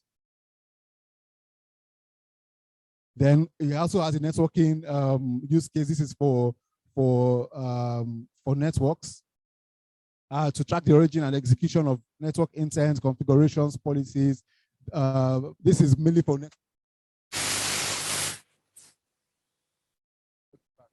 okay, we've all so let's say let's just do a scenario, right? A vote is put on the system. Once that vote is agreed upon, once that vote enters the chain, that vote stays on that chain. All the participants, right, all the citizenry are able to see the results of elections in real time, right? The central body does not have to hold and have to announce results the way we normally do it. I know there's been so many governments have talked about, and all this all over the world, right? No one has really adopted it, but one thing that we do know is blockchain. You can use blockchain technology. I think in the last US election, there was a lot of push because of all the voter hacking voting machines and all. There was a lot of push to adopt blockchain technology, and I believe in the near future we're going to see use cases whereby blockchain is being used in the electoral process, and how I mean it's being used in the electoral process. So this is the first part of my presentation, talking about blockchain overview, right, and the use cases. But now the most critical member of blockchain technology is the user, right? And this is where the users, this now boils down to me and you, right? Let's use cryptocurrency let's use Bitcoin, right? Bitcoin ledgers are stored on systems, each individual system, right? All the individual systems have the ledger of all transactions, my transaction, your transaction, transaction of somebody, maybe in the US, wherever. We all have access to that transactions. And you agree with me that we know that our users have poor password hygiene, right? And we can't put this mainly on the users, because they tell you for you to have a secure password, it has to be 8 characters, capital letters, small letters, special characters, numbers, and it is very difficult. And they also say you have to have a unique password for each application. It is very difficult for the human brain to be able to create that and to be able to memorize it. Because, for example, the last time I checked, I had about 100 plus passwords across social media and enterprise space, right? How am I supposed to, first of all, create it and then now memorize all those passwords? So what we have noticed is that most users use the same password across different spaces. And also how this ties to, and how does this tie to blockchain? Your system is your number one access to the blockchain, to your blockchain records. And from the cryptocurrency space, we have seen in the past where a lot of people's Bitcoin has vanished. I don't know if you guys have heard that story. People lose their Bitcoins, not because the blockchain technology is not secure, but their access. Because once you're not able to access your records, your records become, you can't access that record, right? That means your access to that to the whatever money, in this case of Bitcoin, is no longer there, right? And the chain just continues to move on. So the user is a very critical factor in blockchain technology, and the users securing the users' credentials is very important. There's a body that gives us it does analysis of breaches all over the world. And we have realized that most of the breaches that happen because of compromised credentials. Compromised credentials means Mr. A is using this username and password on Facebook. He carries that same username and password. He brings it into the office, using it in his office space. And once Facebook, for example, is breached, all those passwords are harvested. What the attacker simply does, it takes those passwords and it tries it on all possible. And this is automated. Right, there are tools that attackers can buy that will take a password and try 1,000 plus different accounts per minute, right? And all he's just looking for is the one that would connect. So imagine using the same password in different places. So the attacker does not need to create very sophisticated malware anymore, right? It just needs to work on human psyche. So one of the things that we're trying to do is also educate the user and also add what we call multi-factor authentication. Right, multi-factor authentication means that apart from a username and password, which you agree with me, if I have your username and I have your password, I have access, the same access you have, I have that access to that device or that application or that service, right? So what multi-factor authentication does is it adds another layer of authentication. We call it secondary authentication. So primary authentication is your credentials, username and password. secondary authentication is your token device. Okay. So as I said, right, as you can see, 81% of breaches leverage stolen or weak passwords, right? Compromised credentials remain a major security threat. Tokens and one-time passwords are not user-friendly. So what we are looking at is a scenario whereby you have a broad range of authentication options. And a lot of us use smartphones, either Android phones, iPhones, and those smartphones or even laptops, those devices have biometric technology, right, that can be used as a second factor of authentication. It is more secure than an SMS. All these are what we call factors of authentication options, right? You can use, you can use what we call push authentication, right? And I'm sure some of you will have witnessed this, whereby you put in username and password and then it sends a push onto your mobile phone for you to accept or to deny, right? We have soft tokens, we have hardware tokens. Some of us that have that use OTP with the banks, that token they give you is called a hardware token. It generates a number. That OTP simply stands for one-time password. So it's randomly generating a number that lasts for like a minute, right? You have universal two-factor. You have wearables, right? Your devices, your wristwatches, smart wristwatches can be added as an authentication option, right? We're talking biometrics. I mentioned that already. The same biometrics on your phone can be used as an authentication option, and hardware tokens, as I mentioned already. Okay. And this majorly focuses on blockchain, because doing the analysis of cryptocurrencies that have been stolen, right? What happens majorly is that the attacker gets access to the user's device, and in the device, in this case, is a laptop. So one of the things to secure transactions is to secure access to the machine by which you use the machine that accesses the blockchain technology has to be secured with multi-factor authentication, even if it's offline, right? Being offline, a lot of people believe once you're not online, you're not the threats do not apply to you. No, we have threats now that are able to work even when they're not online, right? So we have, for example, we have a command and control types of attacks whereby there are bots that are in different people's laptops, and those bots will carry out activity whether you are online or offline. So this is one way to and this is temporary authentication for Windows devices. It also works for Mac devices too. What this means is before you can access your laptop, right, that laptop that you use to access the blockchain technology, before you can access it, you need to do multi-factor authentication. After putting in your username and password, you use multi-factor authentication to get into that laptop. That reduces that reduces your or it improves your security posture, as it were. Then also another step, although this is not mainly on the user, but this is mainly on the enterprise, what we call device trust. Also, so device trust means apart from trusting the user, you need to trust the device.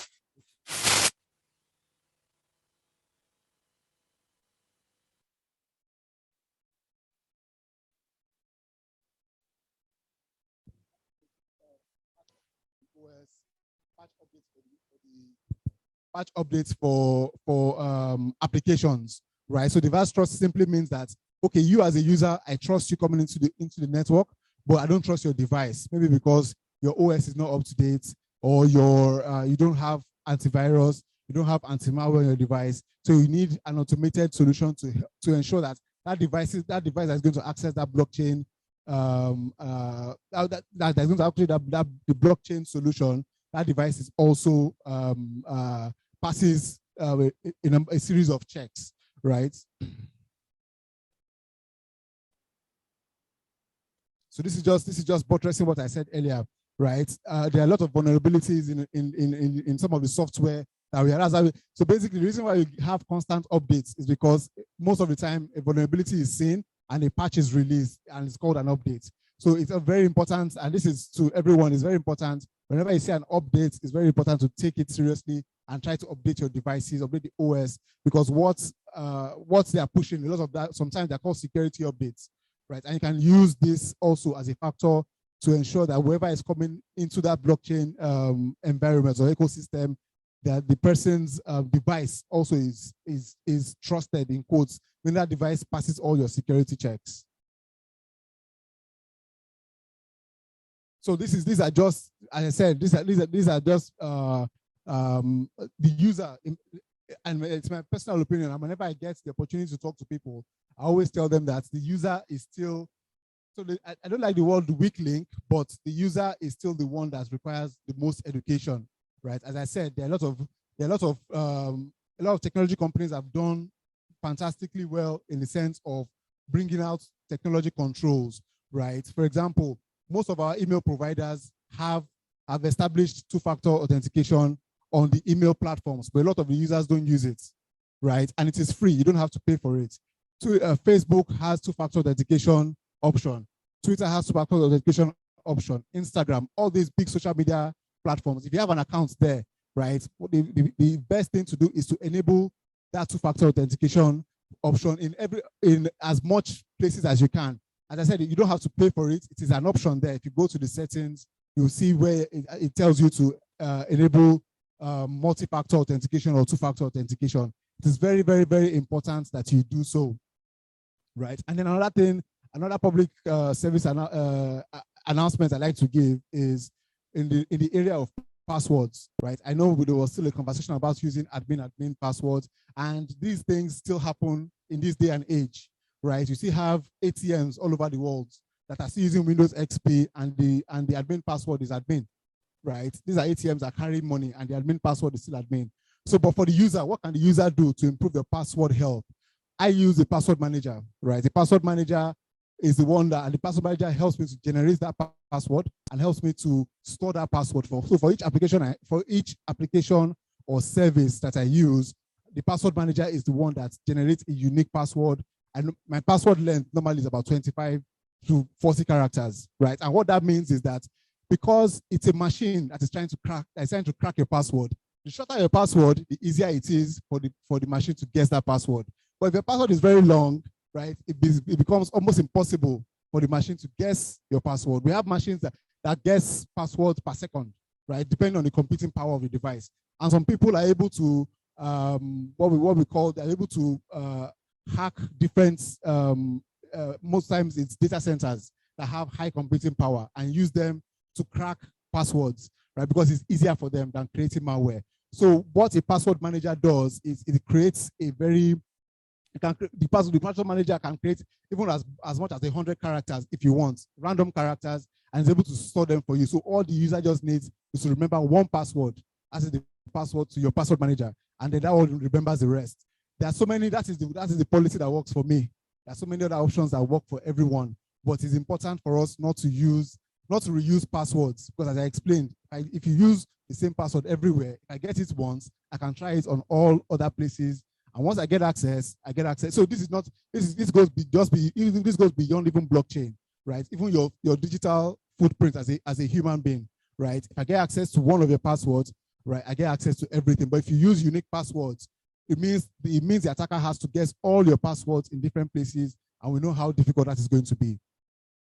So in conclusion, right, the blockchain is still evolving. Right, there's still so many use cases that have not been explored.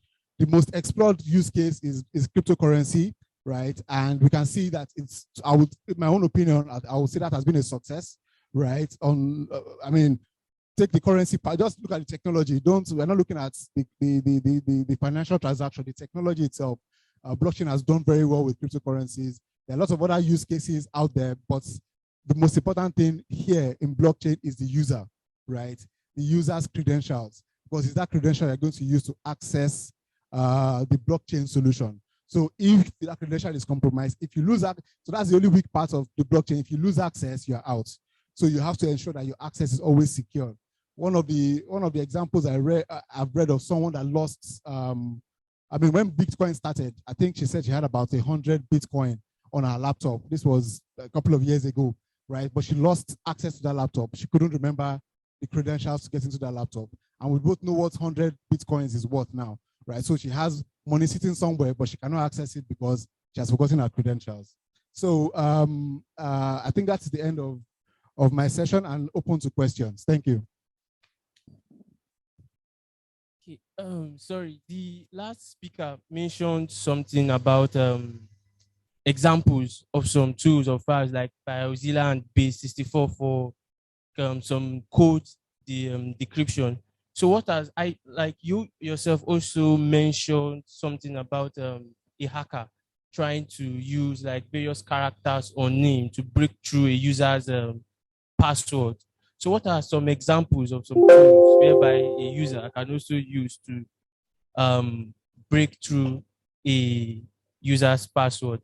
Like you mentioned them compiling them in a specific file, like maybe 1,000 names or 1,000 characters, thereby using them to break through that user's passwords. I would like to know maybe a few examples a user can use.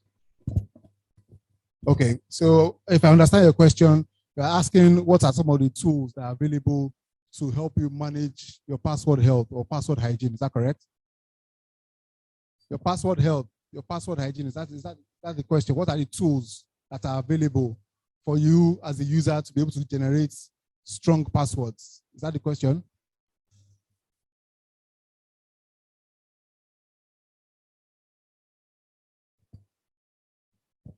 What I actually said was the tools that a hacker can use to compile those characters or necessary names, thereby using it to break through a user's password.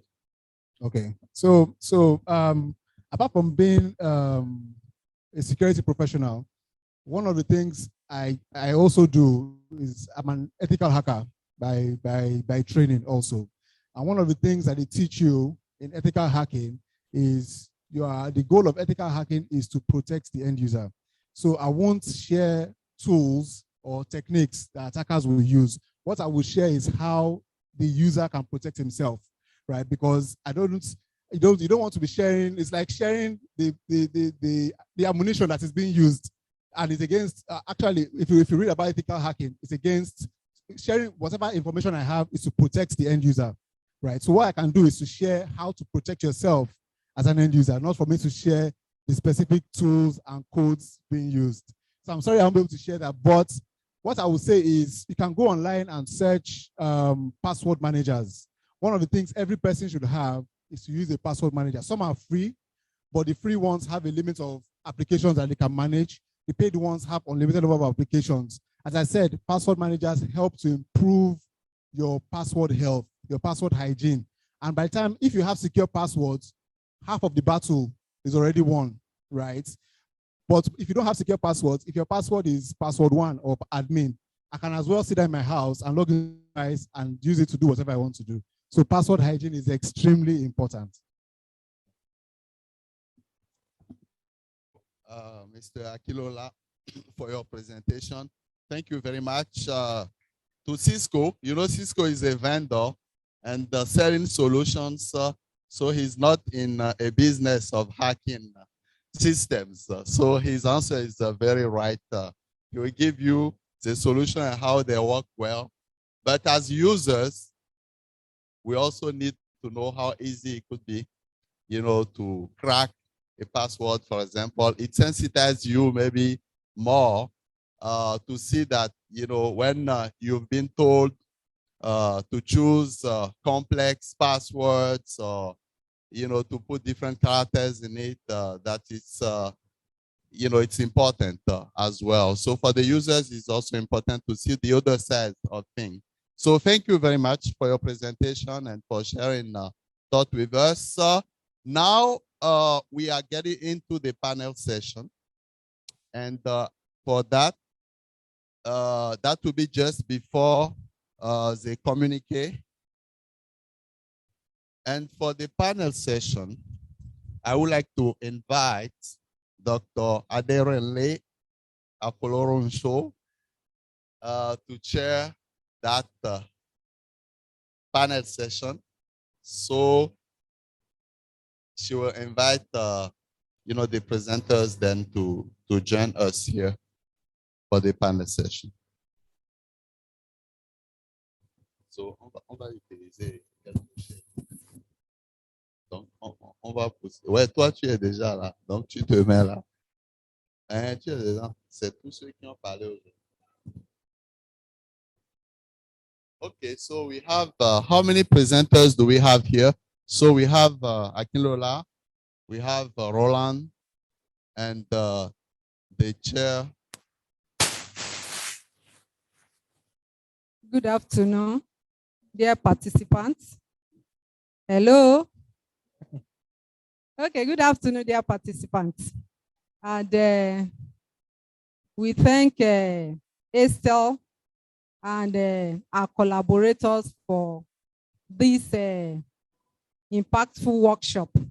And you will agree with me that it has been an exciting one for the past 2 days that we started. This is the last session for the workshop, and I know that maybe there are 1 or 2 persons like me that has been greatly and richly blessed by the workshop. So we thank everybody, and we thank you for your patience and for your participation. Now for this session, it is an interactive session. You have to bring up your comments, your questions, and all the facilitators, all the guest speakers for today's sessions will be ready to answer any one of your questions. And all of us participants too will note any contribution or comments that you have for us. So let's bring it on.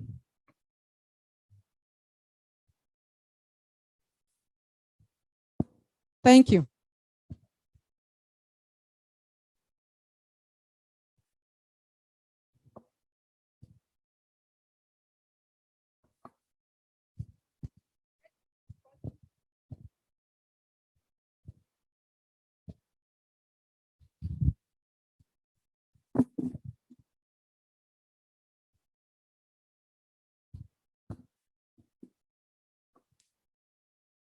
Yeah, good afternoon, everyone. Okay, please, I have a question for the last guest and speaker. As regards the multi-factor authentication he mentioned, because I wanted to find out from him about the password manager. What exactly? Because sometimes we know that once someone gains access to your system, some of the things in your system, the person can also gain access to it. So I really want to understand how he feels that the password manager is the best or more like a good option. Then, because I know that so many people are using Duo, this multi-factor authentication, because of the security is attached to it. So I really want to get from him how he feels that it can be helpful to us.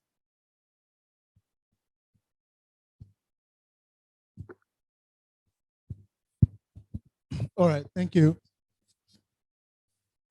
All right, thank you very much. So just to show that I understand your question, you need to know how password managers, multi-factor authentication helps to secure more information on how it secures your machine. Let me use a machine. Is that correct?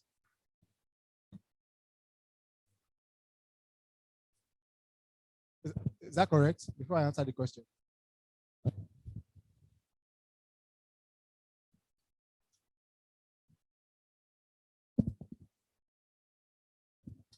Okay. What I'm saying is about the password manager. Yes. If the password manager is compromised, what happens to your passwords? Because I know that so many people are using Duo, which is running on multi-factor authentication for the security. So if someone is using this password manager and he gets compromised, what happens? So that's why I said doing the research is half the work, right? You need to find out how each password manager has what we call a recovery plan, right? And most password managers have already incorporated multi-factor authentication into the password manager solution itself. So look at it this way. You have a solution that manages your passwords, and that is protected by multi-factor authentication. That's one. And then you now have access to so many other applications that are protected by multi-factor authentication solution also. So if for your password manager to be compromised, it is either you didn't enable multi-factor authentication on it, right? And the person was able to guess your password and then was able to access your password manager. But in most cases, the password manager would ensure the password security for your password manager is always very, very stringent, right? You might have between 30 to 50 characters, right, for the password manager. And then you now have multi-factor authentication on top. What that means is that a machine cannot easily guess the password of that password manager. So the other option is, I remember that password manager, that password is only used there. You don't use it any other place. So except somebody gives somebody that password, or somebody has that password magically. Let's say he was sleeping, he had a dream, and he saw the password, and he put it. Even if that happens, the person still needs to go to bypass the secondary authentication, which is the multi-factor authentication, which might be a token. So that person needs to have that dream and needs to have your token to get to your password manager. So what we're trying to do is to increase, make it more difficult for the attackers to come in. As security professionals will tell you, there's no silver bullets. There is no 100% solution. And once you buy it, you can go and sleep. Nothing's going to happen. No.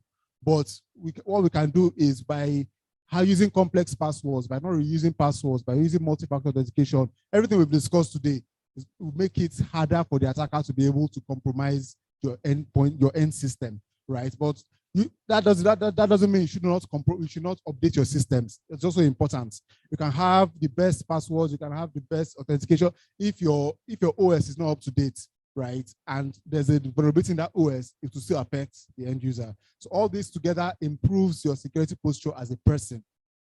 And if you're going to have secure blockchain technology, each person has to have a very good security posture, right? That just encompasses everything that we have said. So you just have to do. Each person must ensure that they have good. We call it cyber hygiene, right? Good cyber hygiene, and that will take us a long way. I don't know if that answers your question. Thank you. Thank you, sir. Any other one?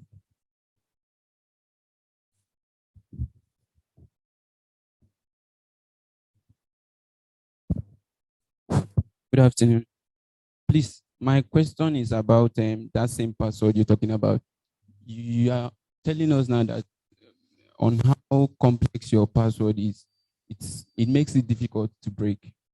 And the other speaker came here and gave us an example of how you can copy from maybe the page source and go and decode. So does that mean is the length, by the length or the complexity of that password that can be decoded? That's one. Then the other speaker spoke about data that can be collected maybe during investigation, and maybe I'm using the word investigation. Let's assume after you're done with whatever you needed that data for, does it mean it will be discarded or it will be retained by whichever agency or organization holding that particular data? Thanks. All right, thank you. So I'll try to answer both questions, but I'll start with the first question. So let me explain why we say people should use complex passwords with capital letters, small letters, special characters, and numbers. And the reason is this. So there is software that is readily available. They are called crackers. What they do is they guess passwords. So if your password is just a phrase that doesn't have special characters, doesn't have numbers, it's easy to guess. Remember, this is a machine doing this guess. As a human being, we can guess maybe 10 words per minute, 10 random words per minute. The machine can do 1,000 times that, right? But if the so, and I don't know if you guys remember this theory in mathematics, permutation combination, right? The more the number, the more complex it is. So I think part of my maths, I mean, it's been a while, but I know if you have just two characters, the possible options, or if you have two characters, you have, is it two possible options? If you have three, you have six. So imagine if you now have 30, meaning the cracker has to guess all the possible options in that password, right? And in some cases, I think when you get to like 10 characters with special characters involved, what that means is that it's going to be the exponent is going to be very high. So that's why they say use, because what that means is it's going to give the machine or the cracker, it's going to take a longer time for it to be able to guess what that password is. There are machines out there that are constantly guessing passwords. There are machines out there that are sniffing for default passwords. What they just do is for every I don't know if who has heard of Shodan here. There's a service called Shodan, SHODAN. So Shodan is a free public service, and what it does is it maps all connections on the internet, everything that has an internet-facing IP, whether it's a router, whether it's an endpoint, whatever it is, as long as it has a presence on the internet, it's able to just find it. And what's for the good guys, right? We use it to kind of map the internet, kind of know how big the internet is, and it has other very good uses. But the bad guys see it, and then the first thing they do is to try to guess the password. And a lot of times, for example, on routers, a lot of times the password is admin. Because, and again, I don't know if you have set up a password, a router before. When I set up a router, the first thing they tell you is change the default password. They tell you, they put admin so that it's easy for you. In short, I had a scenario when I was a network admin. I think it gives you 3 minutes after you log into that router for the first time. If you don't change the password, it locks you out of that router. Right? But what some people do is they log in, they change the password, and now put it as admin1, school 1. That's very easy to guess. Or admin 2, or admin with capital letter A, right? So, and I don't want to, a lot of people fault the human being, but as I said, it's very difficult creating this password. I mean, you can try and create a complex password, unique each time. It's very difficult. That's why you need to use a machine to fight a machine's battle. I'm using a human brain to fight a machine's battle. So, to answer the first question, the complexity helps you to defeat crackers that are trying to crack for passwords. Then your second question, let me just validate it before I answer it. You're talking about what happens to your data after it has been used, right? By law enforcement or whoever is collecting the data. So there are, and all the data, one of the things that all these data privacy laws or mandates, one of the things that they do is to ensure that they focus on collection, they focus on use, and then they focus on retention and cleanup. They focus on those. I clearly remember they focus on those four characters. Collection in the sense of they govern how you collect and what you collect, right? You only collect for what you need. They focus on use, ensure that you're collecting, you're using it for what you say you're going to use it for. Then they focus on retention. So for different law enforcement, they might retain your data for different periods of time.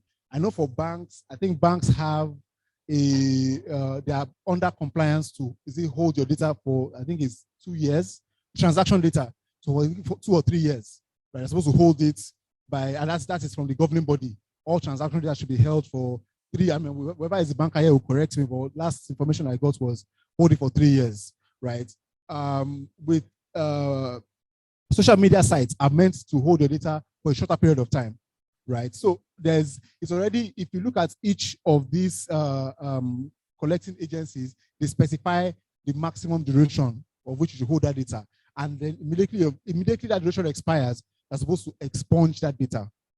They're supposed to delete it. One of the beauty of all these data privacy laws is that you can you can send an email to the organization and ask them if they have your data. So you can send an email to Facebook and ask Facebook, what data do they have about you? They're supposed to provide it to you, right? I know a lot of the challenge is enforcement. Enforcement is still, the laws are there, but enforcement is catching up. But one of the things some of those laws say is you can reach out to social media sites, even anybody having your data, they can tell you per time what data did they have of you, right? So even you too, you know what they have, what data of yours that they are holding. I can also ask them what is their plan for expunging that data, right? There are different ways of safely deleting data out there. So, I mean, I'm sure we'll get there to the point whereby enforcement is stronger, and then we're able to get more benefits from this from data privacy laws. Thank you. Thank you. Okay, sir. Somebody there. But while we wait for him, you said social media sites are to hold our data for a shorter period of time. How short?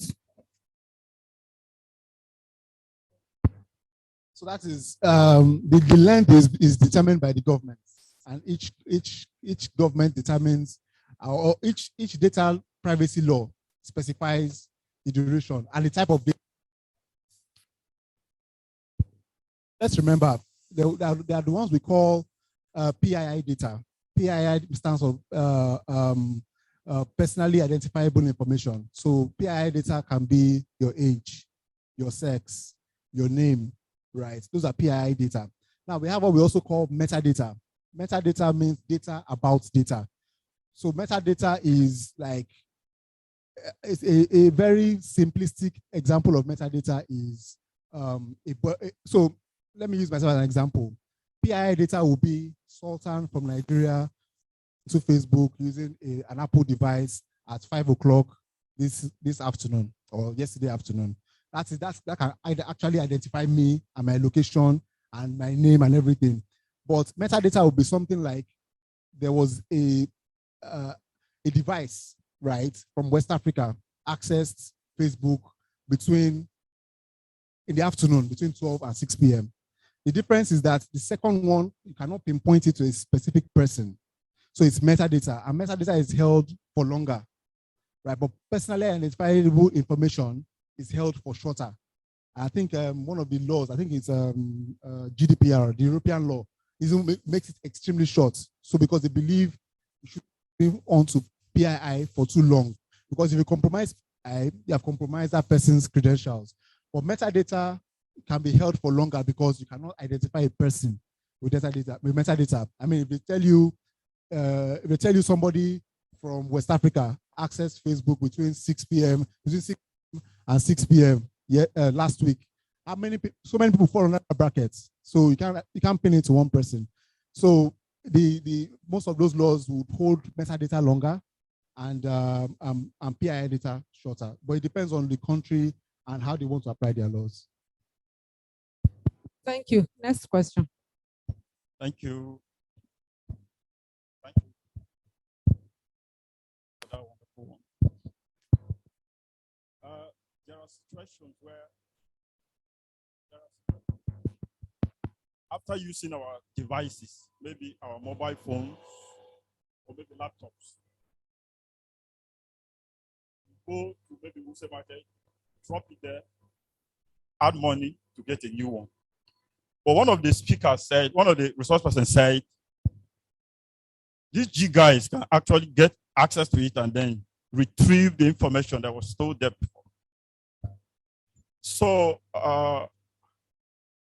it is applicable to our laptops also. So is there any software that they can use to retrieve this information? Also, what can we do? Should we just discard them? What is the best way to handle devices that have been used already in order to protect data that was stored there? I mean, our passwords. Thank you. So that's a very interesting question. So we're talking about safely erasing data, right? And what you said is, it's very, very, I like that you asked this question because it's happening on a daily basis and a lot of people don't know. They say, oh, come and trade in your phone. You give them your phone, you give you a new one, you're happy, you go. But that phone you give them has all your data, has all your banking records inside, has your social media records inside. has so many, all your emails are there. You didn't safely erase it. So one of the easier things to do is most of the newer mobile operating systems have what they call a safe, the factory reset option, right, helps you to delete all of that data, right, from that mobile device. If you hit factory reset, all the data will be wiped out. That's the mobile devices. The newer ones, and I don't want to go into details of how they go about it, because I don't know how many of you have worked with hard drives before. Deleting information from the hard drive does not mean the hard drive, it has been deleted. Information is still there. So you have to write something else on top of it before it goes away. So, but there are software that does that. Some of them, they call it zeroizing. What they mean is on that hard drive, they just write zeros. They have a software that will write zeros into where your information was before. So that anybody that has a hard drive and plugs it in and uses software to try to read it, you just see zeros. So hitting delete is not that. As I said, factory reset, not delete. Delete does not delete the data. It deletes. So what it does is deletes a pointer to that data. So and I don't want to get too complex, but on laptops, right, when you have a file, you click on that file and that file opens. That link is that's what you click on is linking to where that file is stored on memory or on your hard drive. So by the time you delete that link to it, what the laptop does, it deletes the link. But I delete the file, it deletes the link. So you can't see that link. But if you take out that hard drive and put it into specialized tools, all that information is still there. So that's why factory reset is better, because factory reset, especially for modern operating systems, would not only delete but to write new information, useless information on top of that space. So even if someone tries to retrieve it, it does not. There's nothing. What you are going to see there will be random data. And for governments have even more advanced ways of wiping data. Some of them, they call it degaussing, using magnets to run over hard drives. There's so many but I mean, all of us, we don't need that level of technicality. Just ensure that if you're going to trade any device, always, for mobile devices, use the factory reset option. That is a safer way than just deleting or just giving them your that device. And then for laptops, personally advice is if you're going to give out a laptop, swap the hard drive. But that might be more technical for most people on how do I swap a hard drive. But if you don't want to do that, there are software that you can use to simply erase your hard drive before you give it out.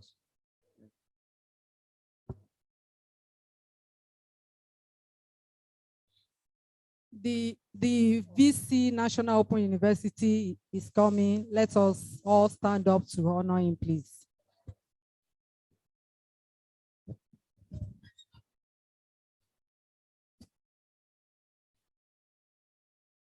So that brings us to the end of the discussion, because we don't want to keep the Vice Chancellor waiting too long. So let's go to the next activity. Thank you.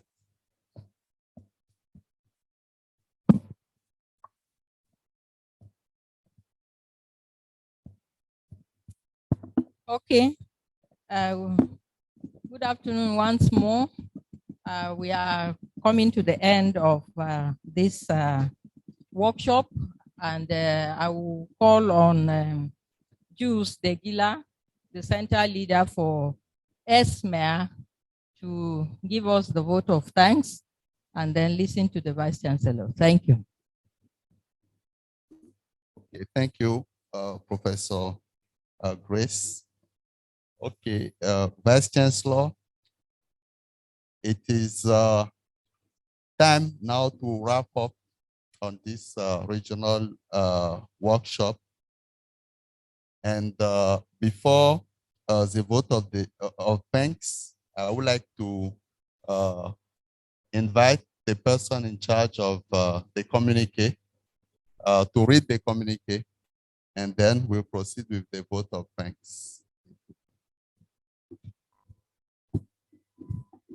The Vice Chancellor of National Open University, Professor Olufemi Peters, the Deputy Vice Chancellor in charge of Deputy Vice Chancellor CIR, Professor Olaniyi, the director Estelle, facilitators here present, all participants. I'm about to deliver the communique issued at the end of a 3-day regional workshop on cybersecurity and digitalization.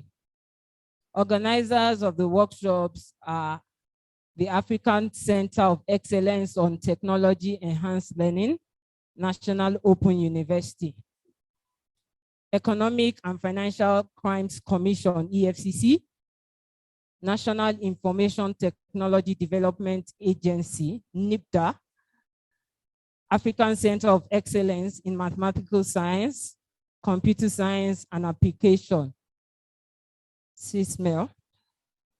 And it's, the workshop was sponsored by the Digital Science and Technology Network, DSTN. The theme,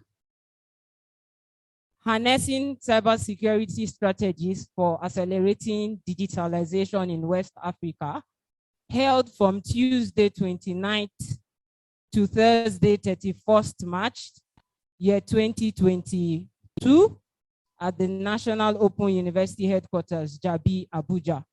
Introduction. The workshop brought together representatives and experts from different fields in cybersecurity, from private and public sector across West Africa that have craved a niche in cybersecurity, to tackle cybersecurity. This workshop aimed to inform and update experts and the academia on the need to be more cyber secured and cyber smart while accelerating digitalization in the modern age. At the beginning of the workshop, the director of Estelle, in person of Professor Grace Joktan, gave her welcoming address. In her speech, the director gave an overview of what would happen during the conference and thanked those who contributed to the organization of the event. She particularly thanked the DSTN for their strong involvement and support. There were goodwill messages from the Honorable Minister of Digital Economy, Republic of Benin, Director General NIPDA, Director ICT, Ministry of Education, as well as the DSTN coordinator. The opening remarks were delivered by Nigeria's Honorable Minister of Communication and Digital Economy, Professor Issa Pantami, as well as the Vice Chancellor, National Open University of Nigeria, Professor Olufemi Peters. Thereafter, accelerate effective workflow, strengthen security, block leakages of revenue, ensure transparency, increase profitability with the EFCC, aiding to fight corruption through the use of forensic investigative techniques to gather digital evidence. Several organizations are quick to embrace digital transformation without putting cybersecurity and strategies in place, which is wolves. EFCC remains one of the federal government or few government establishments that conduct intelligence-driven, science-based methods in the investigation and prosecution of economic and financial crimes in Nigeria. The workshop featured other sessions on novel strategy for investigating and prosecuting cyber crimes, delivered by Abdul Karim Choko, cyber laws and ethics, delivered by Professor Olumide Longe, digital forensic and cyber policing, delivered by Mr. Benedict Agwe, hands-on tips on information system, delivered by Mr. Bello Muhammad Madori, digital currency for the 21st century banker, delivered by the CBN Director for ICT. Also, we had practical insights on cryptocurrency and digital payment platform delivered by Mr. Hamzat Ajijola, building a cyber smart workforce delivered by Dr. Vivian Umocha, integrating cybersecurity into educational curriculum, both in Nigeria and the Republic of Benin, delivered by Professor Degila, hands-on advanced security tool for risk management, delivered by Engineer Roland, data protection and policies for the digital economy, delivered by NIBDA, overview of national security policy and strategies for 2021, delivered by Mr. Abdul Karim Ajijola, delivering blockchain technology for secured digital transactions, delivered by Mr. Sultan Akilola Sanusi.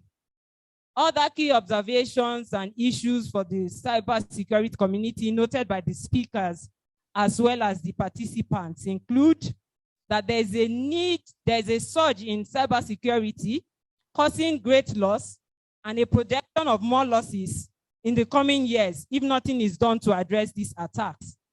That the skill sets of cyber criminals are on the increase, as we now have computer science graduates among them.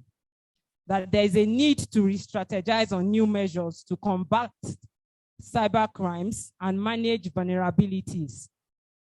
That there is a need for awareness program in secondary schools as well as colleges. That there is the need to introduce core values in terms of values of integrity, values of respect, values of hard work to the society in a bid to reduce cybercrime.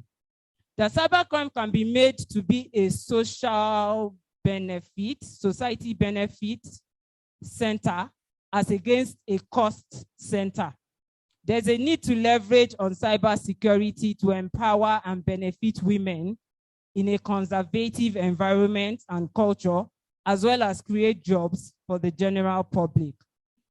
Other observations were that the federal government of Nigeria, in a bid to reduce cybercrime, came up with digital currencies and digital payment platforms. There are also still dark wells in the fight against cybercrime, and no country can fight it all on its own. Other observations are that data are nowadays more valuable than natural resources. So misuse of personal data can be a source of problem for an individual. Considering how easy it is to store data these days, there is more enthusiasm to use the cloud to store information. NIBDA stated that they have a law designed for the development of information technology in Nigeria, and that Nigeria has a data protection regulation which protects people's rights. People are eager to use free Wi-Fi, which pose a threat to their personal data security. And the last but not the least observation is that there is an Evidence Act, and according to it, most internet users may be committing cybercrime without knowing. Recommendations made during the workshop. There were recommendations made to the various stakeholders. For the organization, recommendations were that there's a need to train and retrain all levels of staff to keep them abreast of the trend in cybercrime and corresponding cybersecurity tools and tactics to combat them. The general public are advised to install security softwares on their devices so that nothing is compromised. There's a need for cybersecurity programs and courses to be integrated into our educational curriculum at all levels to raise awareness and give scholarship to cybersecurity students. There's a need to build not only a layered approach to get acquitted with cybersecurity program, but to also sprinkle some fun into the process All businesses with online activities should be aware that they are working in an hostile environment and take cybersecurity measures as a priority.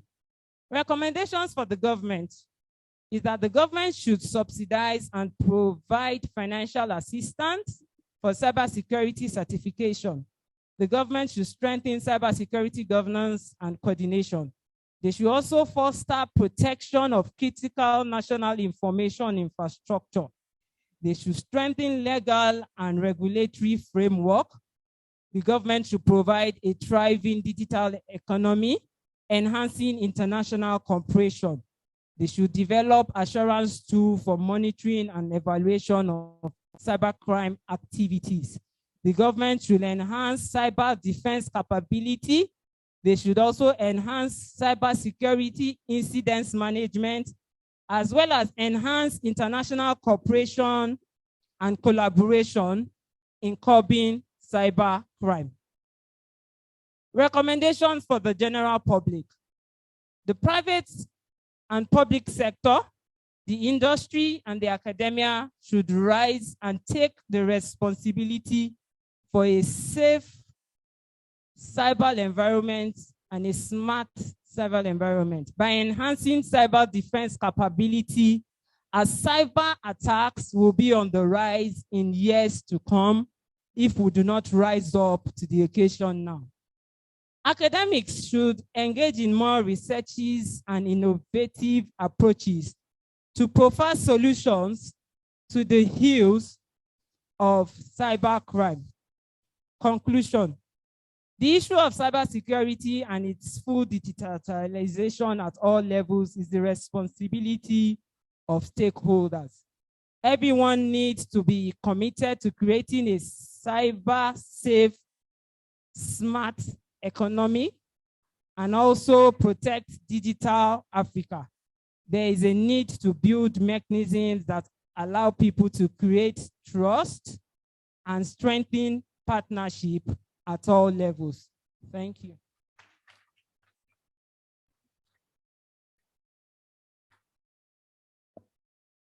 Thank you very much. Vice Chancellor of the National Open University of Nigeria, dear colleagues and distinguished guests. So those are the deliberations of the 3-day workshop that we had. 5 days. and next, okay, 5 days. Okay.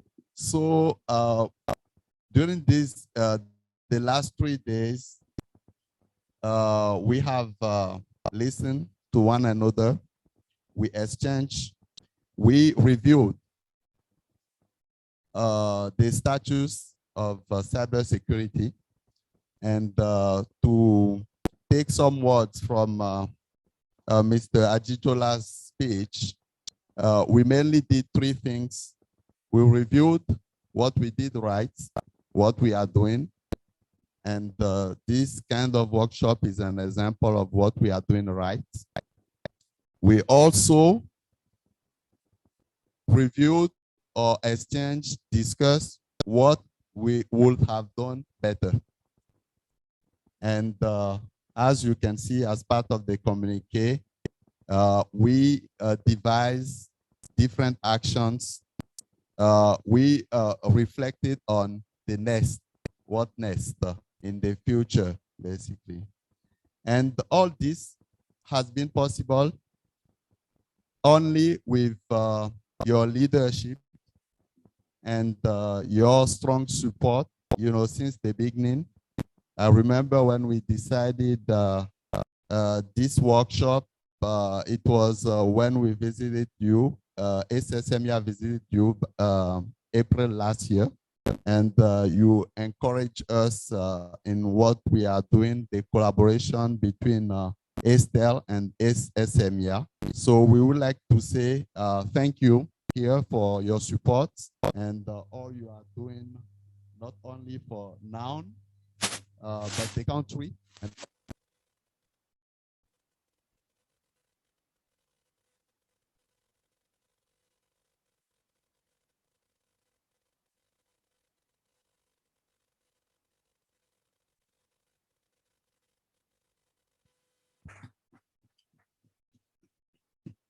Okay, so it is also important that we recognize the contribution of the different parties that have been involved in this. And as first, we would like to recognize the leadership role of the Honorable Minister of Communication and Digital Economy of Nigeria, Professor Issa Ali Pantami. Please give him a round of applause. We also would like to recognize the contribution of EFCC, led by its chairman, Mr. Abdul Rashid Bawa.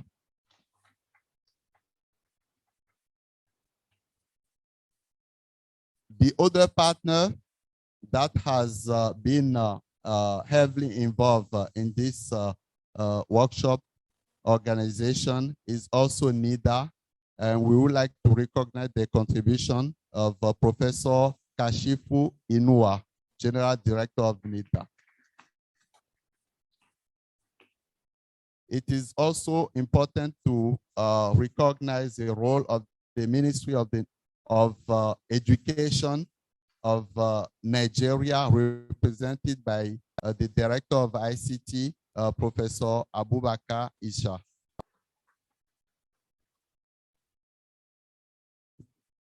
For this workshop, we also received financial support from DSTN, the Digital and Science Technology Network.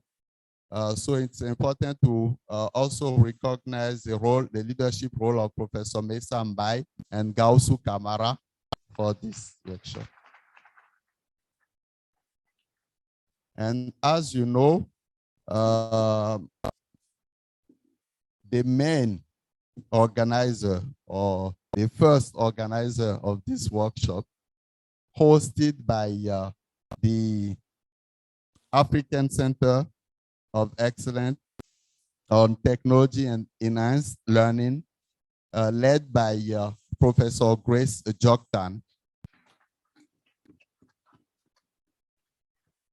We would like also to express our gratitude to the Estelle team. So it's not only Professor Joktan, but we know that she has many people, professor colleagues, but also administrative and other type of supports. So we would like to say thank you for making this possible.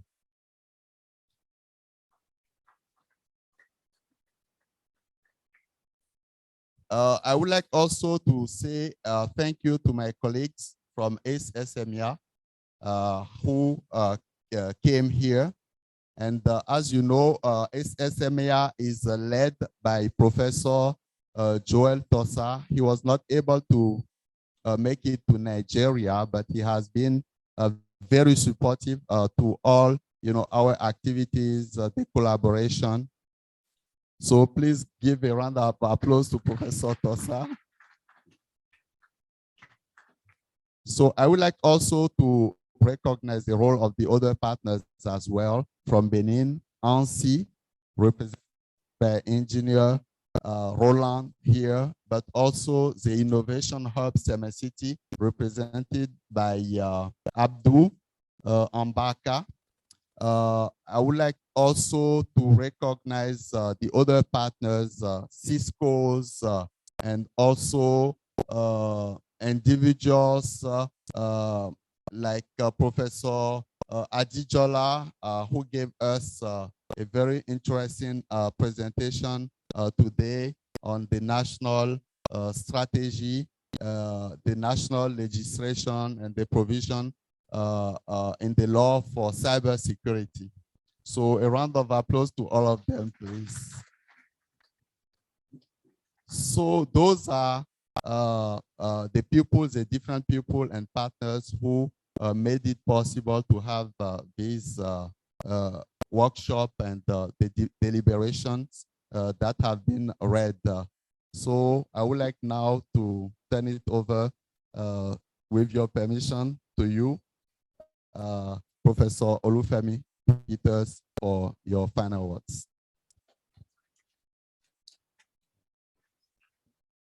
Thank you very much, Professor Degela from ACE Esmea.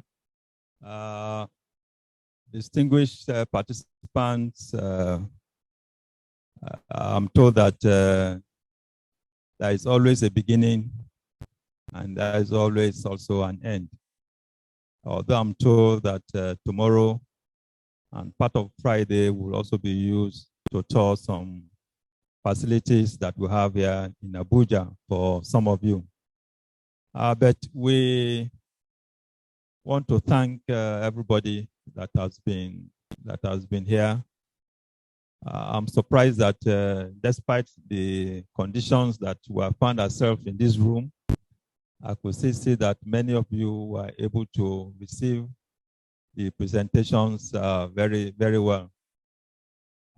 As was earlier said by Professor Degila, and he has probably done most of the appreciation to all the presenters, and I wish that I had been around to listen to at least one of the ones he said is that of Professor Ajijola. I think if he will be kind enough and is listening, I would like to have a recorded version of what he presented. But the National Open University of Nigeria is extremely grateful to our partners here in Nigeria and also in the West Africa sub-region, especially from the Benin. Please extend my appreciation to your colleagues when you go back, and also be assured that the National Open University of Nigeria will always be available to collaborate and support each other for the benefit of our two citizens that we have. Basically, what I noticed was being read was that there are quite responsibilities that has been given to some people.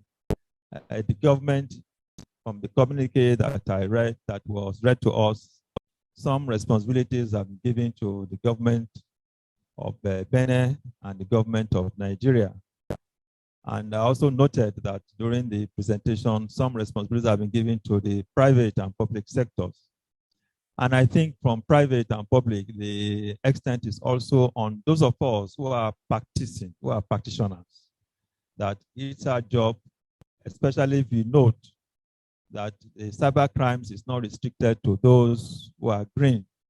We also have those who are computer scientists experts and who are part of this, this vocation of introducing malwares into the smooth processes that we normally want to enjoy.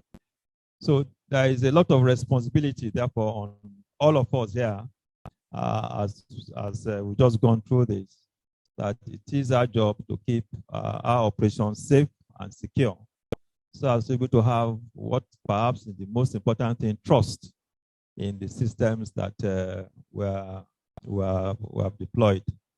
I want to thank the co-sponsor in the person of Digital Science and Technology Network, DSTN, and we're hoping that our EFCC, our partner, who we've signed an MOU together with and who we hope to be able to do a lot of collaborative research, will also be around to lend us the support that the Estel of Nigeria used. I'm told that there are quite a number of us who we came here, about 17 different bodies outside the National Open University of Nigeria. We have the Economic and Financial Crimes, CFCC, we have NITDA, we have ACE Esmea, we have ACE SPED, Nusuka, we have Chisco, we have MTN, we have Nile University, we have Trino Studio Limited. There is an apology that we have extended to him. We have Agency Nationale de la Sécurité de Information. Ben, I hope I'm right, because I want to congratulate you for the way you read the English through. The Academic City University, Accra, the CBN of Nigeria, and our own Federal Ministry of Education through the ICT department, the African Union Cybersecurity Experts Group, the Community College Qatar, the Minister of Digital Economy, Benin, and the SMP, from my old school, the Ahmadu Bello University Zaria. The workshop has come to an end. Technically, like I said, there's still going to be a tour to facilitate to AFCC and also to NITDA, I think tomorrow. So on behalf of the Council of the National Open University of Nigeria, we hope that you have enjoyed yourself in Abuja and especially at the National Open University of Nigeria. I therefore declare the workshop closed. Thank you very much.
Thank you. I wish you all safe trip to your various destinations. Thank you. Thank you. Please, may I request the participants from Esmea Bene, S-Speed, to please proceed to the bus that is waiting outside for the tour to NIDA. Other participants should please be here tomorrow at 11 o'clock for us to do same. So other participants should be here, please, tomorrow at 11 for a tour of NIDA, while ESMA and S-Speed should proceed to the bus for the same today at 2:30 to 3. Thank you.